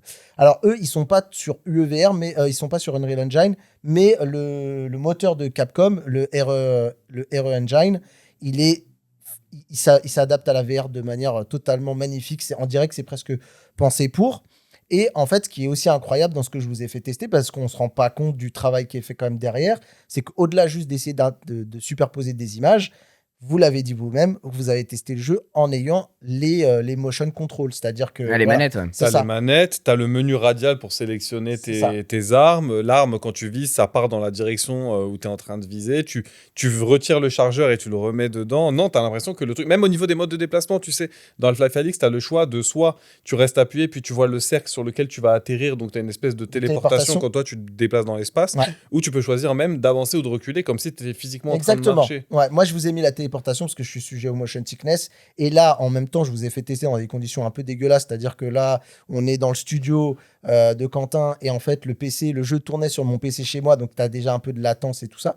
Mais quoi qu'il en soit, c'était pour vous montrer à quel point comment c'est ouf. Mais il y a pas mal aussi d'autres modes qui existent. Par exemple, je peux prendre celui de Luc Ross, qui est un autre gars qui fait aussi des modes VR, mais qui, lui, ne prend pas en charge le motion gaming, on va dire. C'est vraiment, tu joues à la manette. Mais tu as tout un tas de jeux auxquels tu peux jouer. Tu as Resident Evil, comme je le disais, Cyberpunk. Et en fait, c'est un truc assez incroyable, le mode VR, le mode PC VR. parce qu'en fait, tu redécouvres tes jeux comme jamais. En fait, quand tu joues souvent sur ta télévision en écran plat, tu t'arrêtes pas forcément en détail. Et en fait, quand tu passes en VR, Oui, tu tu vas peux les aller voir regarder de au plus près. tel détail dans la rue, tel machin. Et là, je te disais, vraiment, malheureusement, j'ai pas voulu vous faire tester parce que c'est un programme, enfin, c'est un jeu qui demande beaucoup plus d'exigences graphiques. Et à distance, j'avais peur que ça le rende pas bien. Mais par exemple, moi, je suis pas très sujet à Harry Potter, mais j'ai pris Hogwarts Legacy qui était en promo là sur Epic Game Store et j'ai mis le jeu en mode VR. Le Et en jeu fait, sur Harry Potter, ouais, du sur coup. Harry Potter, ouais, exactement. Et là, parce que moi, j'avais eu plein de vidéos de mecs qui se baladaient dans Poudlard. Et je te jure, mec, on aurait dit ils se baladaient dans Disneyland. Donc, bah oui, c'est pas le vrai monde, c'est pas la vraie vie, mais ça redéfinit la manière dont on joue qui est C'est une incroyable. expérience différente. Les interactions, tu vis le truc un peu plus. Et donc, c'est assez incroyable. Et pour un peu terminer juste avec cette anecdote, là, c'était ma partie Rocco. Donc, si vous pouvez aller voir ce qu'ils font, c'est UEVR. C'est complètement gratuit. C'est Comment tu l'appelles? UE. Unreal VR. Engine Virtual, Voilà. Virtual Reality. Ouais, Ok, exactement. Et c'est complètement gratuit. Et c'est open source. Ça prend en charge quand même plus de 11 000 jeux. Faut Putain. le savoir. C'est Voilà. énorme. Vous pouvez redécouvrir des pépites à l'ancienne de vos jeux que vous avez adorés quand vous étiez gamin et de les redéfinir. Tu vois, par exemple, moi, juste pour GTA San l'anecdote, Andreas. Half-Life, moi, je suis tellement un mec cinétosé de la vie, quoi, tellement sensible à la cinétose, qu'avant même les FPS sur un écran plat, je pouvais pas les faire. J'étais malade. Ah ouais. Et là, avec la téléportation dans Half-Life, ben, j'ai fini Half-Life 2, une licence que je connaissais de ouf, mais que j'avais jamais que j'avais jamais fait de toute ma vie. Et donc ça, c'était vraiment très très cool. Juste pour la petite histoire sympatoche, c'est que ils sont passés des petits modeurs dans leur garage en train de faire leur truc. Ils ont tellement pris d'ampleur qu'ils ont décidé de monter un studio qui s'appelle Flat to VR et donc qui regroupe donc Preydog, donc le fameux modeur voilà, qui est très connu. Et ils ont récupéré des membres clés. Par exemple, on a la Team Beef qui, eux, sont derrière des portages comme Doom, Quake 3 Arena. T'as donc Cabalistic qui a fait le mode Half-Life 2 que je vous ai montré. T'as un mec qui s'appelle Reiku Parta qui a fait Outer Wilds et Firewatch en VR aussi. Outer Wilds, faites-le. Il Ouais. n'y a aucune raison pour pas le faire. VR, pas VR. Vous renseignez pas, achetez-le avec la DLC, faites-le. Voilà. Et plein d'autres C'était mon plug. développeurs talentueux. Et en fait, ce qui est dingue, c'est que maintenant, ils sont passés du petit mode qu'ils font en mode passionné dans leur coin, le mode VR, à carrément proposer leur service à de nombreux studios qui sont réticents à faire leur mode VR ou qui n'ont pas forcément envie de faire. C'est hyper intéressant Des parce externalisent que, le ouais. développement Voilà. de la VR. Ouais. Parce que Et du leur coup, ça disent, ajoute fait. le titre en mode VR alors que les gens l'ont développé sur un tout autre univers et du coup, ça rend le truc. Ouais, et je vois puis, très bien un t'as- Red Dead Redemption par exemple T'imagines s'immerger là-dedans. Ça serait Bah, cool. Red Dead Redemption 2, il y a un mode VR qui existe. Et Putain, choper le mecs, lasso en mode incroyable. VR, t'imagines? C'est ça. Incroyable. Et puis même se balader et tout, apparemment les gens ils disent que c'est comme c'est un jeu qui est ultra profond, Ah ultra bah ouais. très C'est réaliste fou. de l'époque, un peu entre guillemets, tu revis le truc, c'est assez dingue. Et pour terminer, donc c'est compatible PC VR comme je l'ai dit. Il y a des portages qui sont faits en autonome, tu vois, j'aurais pu te faire tester Doom 3 en direct dans le casque sans avoir de PC. Donc il y a des portages, il y a des vieux Jedi Knight et tout ça là qui sont portés et incroyables. Et ils sont même en train de travailler ils ont travaillé sur des titres qui sont pour le PSVR 2. Donc ils supportent toute la gamme VR, tous les casques possibles et c'est très très cool. Donc voilà, il y a un petit coup une recommandation et une petite histoire que j'espère qui va devenir un peu une success story parce que c'est des modeurs qui ont commencé un peu dans leur garage et qui sont en train de voir les choses en grand et ça c'est cool. Rewan, petit retour. Alors, Aïe, bah, aïe. le dernier épisode, je vous avais parlé d'une série que j'allais regarder qui s'appelle Zero Day, donc qui parle Avec d'une De Niro. cyberattaque avec Robert De Niro, excellent acteur que j'aime beaucoup, qui parle d'une cyberattaque massive aux USA, machin. Oh là là, t'as pas kiffé. C'est pas que j'ai pas kiffé. Est-ce que tu te rappelles quand je t'avais décrit la série Halo? Parce que je suis un grand fan Ouais, d'Halo. Et c'était très quoi bien. le truc numéro 1 qui m'avait fait chier dans Halo? Le manque de fidélité, le mec il enlève son casque au bout du premier épisode. Ouais, ça encore, c'est justifiable si tu le fais à la Mandalorian, tu vois. Tu peux te permettre de le faire. Le truc qui m'a fait chier pour Halo, c'est effectivement mis à part visuellement, c'est du Halo. Le problème, c'est que tu peux swiper n'importe quel thème, mettre du Star Trek, mettre du Star Wars, ça aurait fonctionné. Donc, c'est qu'ils n'ont pas respecté Les spécificités. ouais, de l'univers l'œuvre. vraiment. Et là, en fait, c'est un peu ce que je reproche à Zero Day. C'est autant l'histoire, tu as une dimension un peu technique, tu as une dimension psychologique. Tu as tout un tas d'enjeux vis-à-vis d'un mec. Tu sais pas s'il devient fou ou pas, enfin s'il est malade ou pas. Tu sais pas, t'as pas connaissance de l'ampleur des rouages politiques de la série, mais c'est surtout qu'en fait, la partie Zero Day, donc la partie cyberattaque, vulnérabilité, menace numérique, ce genre de choses, elle est très sous-exploitée. On dirait qu'ils l'ont rajouté après coup. Ça aurait très bien pu faire l'objet de genre, il y a eu une attaque à la bombe dans un métro et ils disent qu'il y en aura une autre demain et tu sais pas quand est-ce que ça passe. Bah, en fait, t'aurais pas grand-chose à changer dans la série pour que ça fonctionne encore. D'accord, ouais. C'est un peu ce que je reproche à la série. Maintenant, je vous recommande quand même d'aller la voir. Ça se regarde, c'est plutôt calme. Il y a 2-3 éléments intéressants. Si vous êtes comme moi un gros geek ou un professionnel de l'informatique ou de la sécurité, mis à part 2-3 mots type vulnérabilité, cryptojacking et puis malware, il n'y a pas de grands termes techniques. Malgré tout, c'est une série qui se regarde bien. J'ai pas terminé, j'en suis au dernier épisode, donc je vais avoir la révélation, l'épiphanie tout à l'heure. Il y a eu quand même quelques rebondissements sympas. Voilà, ça se regarde. Ça restera pas dans ma mémoire. Je pense que je l'oublierai après ça. De Niro, c'est clairement pas son meilleur rôle. Il y a vraiment des scènes où tu as l'impression qu'il est pas là, le pauvre. Après, il a un certain âge aussi, je pense. Il a un certain âge, ouais, on l'a connu un peu plus assertif dans ses rôles. Mais j'ai pas passé un mauvais moment. Il y a pas de moment où je me suis dit putain, ça me saoule, je vais couper. Mais je l'ai pris en mode, c'est pas une série à la Mr. Robot où t'as vraiment de la fidélité, t'as de la recherche dans tout ce qui est sujet technique, etc. Là, ils sont restés assez haut niveau et si j'aurais un point positif, c'est que ça permet au grand public de pouvoir l'aborder sans avoir à nécessairement se sentir perdu. Donc poser un regard sur un peu plus d'informations liées à la cyber. C'est ça. C'est une mini-série. Il n'y aura pas de suite. Mais je pense que vous allez passer un bon moment en la regardant. C'est sur quelle plateforme? C'est Netflix. C'est du Netflix. Bah moi, je vais vous parler d'Apple TV avec un nouveau film qu'ils ont apporté qui s'appelle The Gorge. C'est avec Miles Taylor que vous avez pu voir notamment dans Top Gun Maverick, mais aussi dans d'autres films genre War Dogs, Divergent, et aussi avec Anya Taylor-Joy que vous avez pu voir dans The Queen Gambit. Très très chouette comme film, je m'attendais pas à ça, pour être honnête, j'ai pas vu du tout la bande-annonce. Pour vous donner le pitch, c'est quand un mal surgit des profondeurs, ils doivent faire équipe pour survivre à ce qui est tapis sur la surface. Mal, M-A-L-E ou M-A-L? ML. Ah d'accord. Quand un mal, oui non. Ça change le scénario. Change non, mais parce que moi j'avais une autre pensée du truc. Je dis j'avais mal à la gorge aussi, c'est pour ça. Mal à la gorge.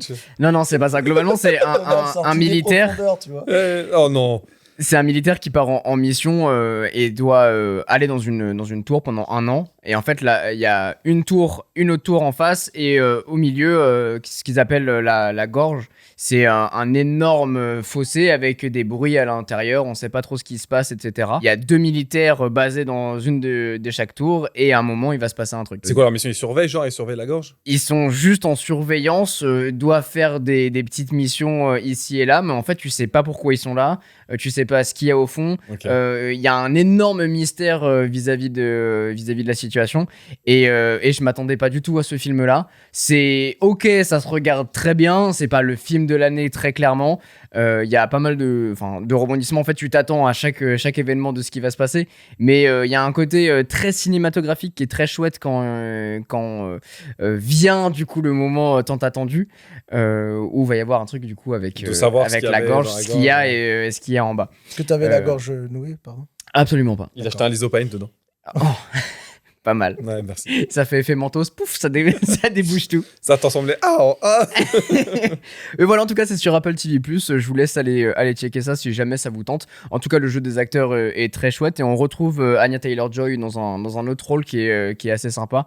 C'est une actrice que j'aime bien, donc voilà, je vous recommande. On l'embrasse, ça doit écouter Bubble. Tchuss. Ça serait beau. En tout cas, merci d'avoir passé ce petit moment avec nous dans Bubble. On espère que vous avez apprécié cette petite conversation et ces petits sujets dont on a pu parler. Si jamais vous avez envie, le cœur vous dit de nous laisser quelques petites étoiles sur les plateformes, n'hésitez pas à le faire, ça nous aide énormément.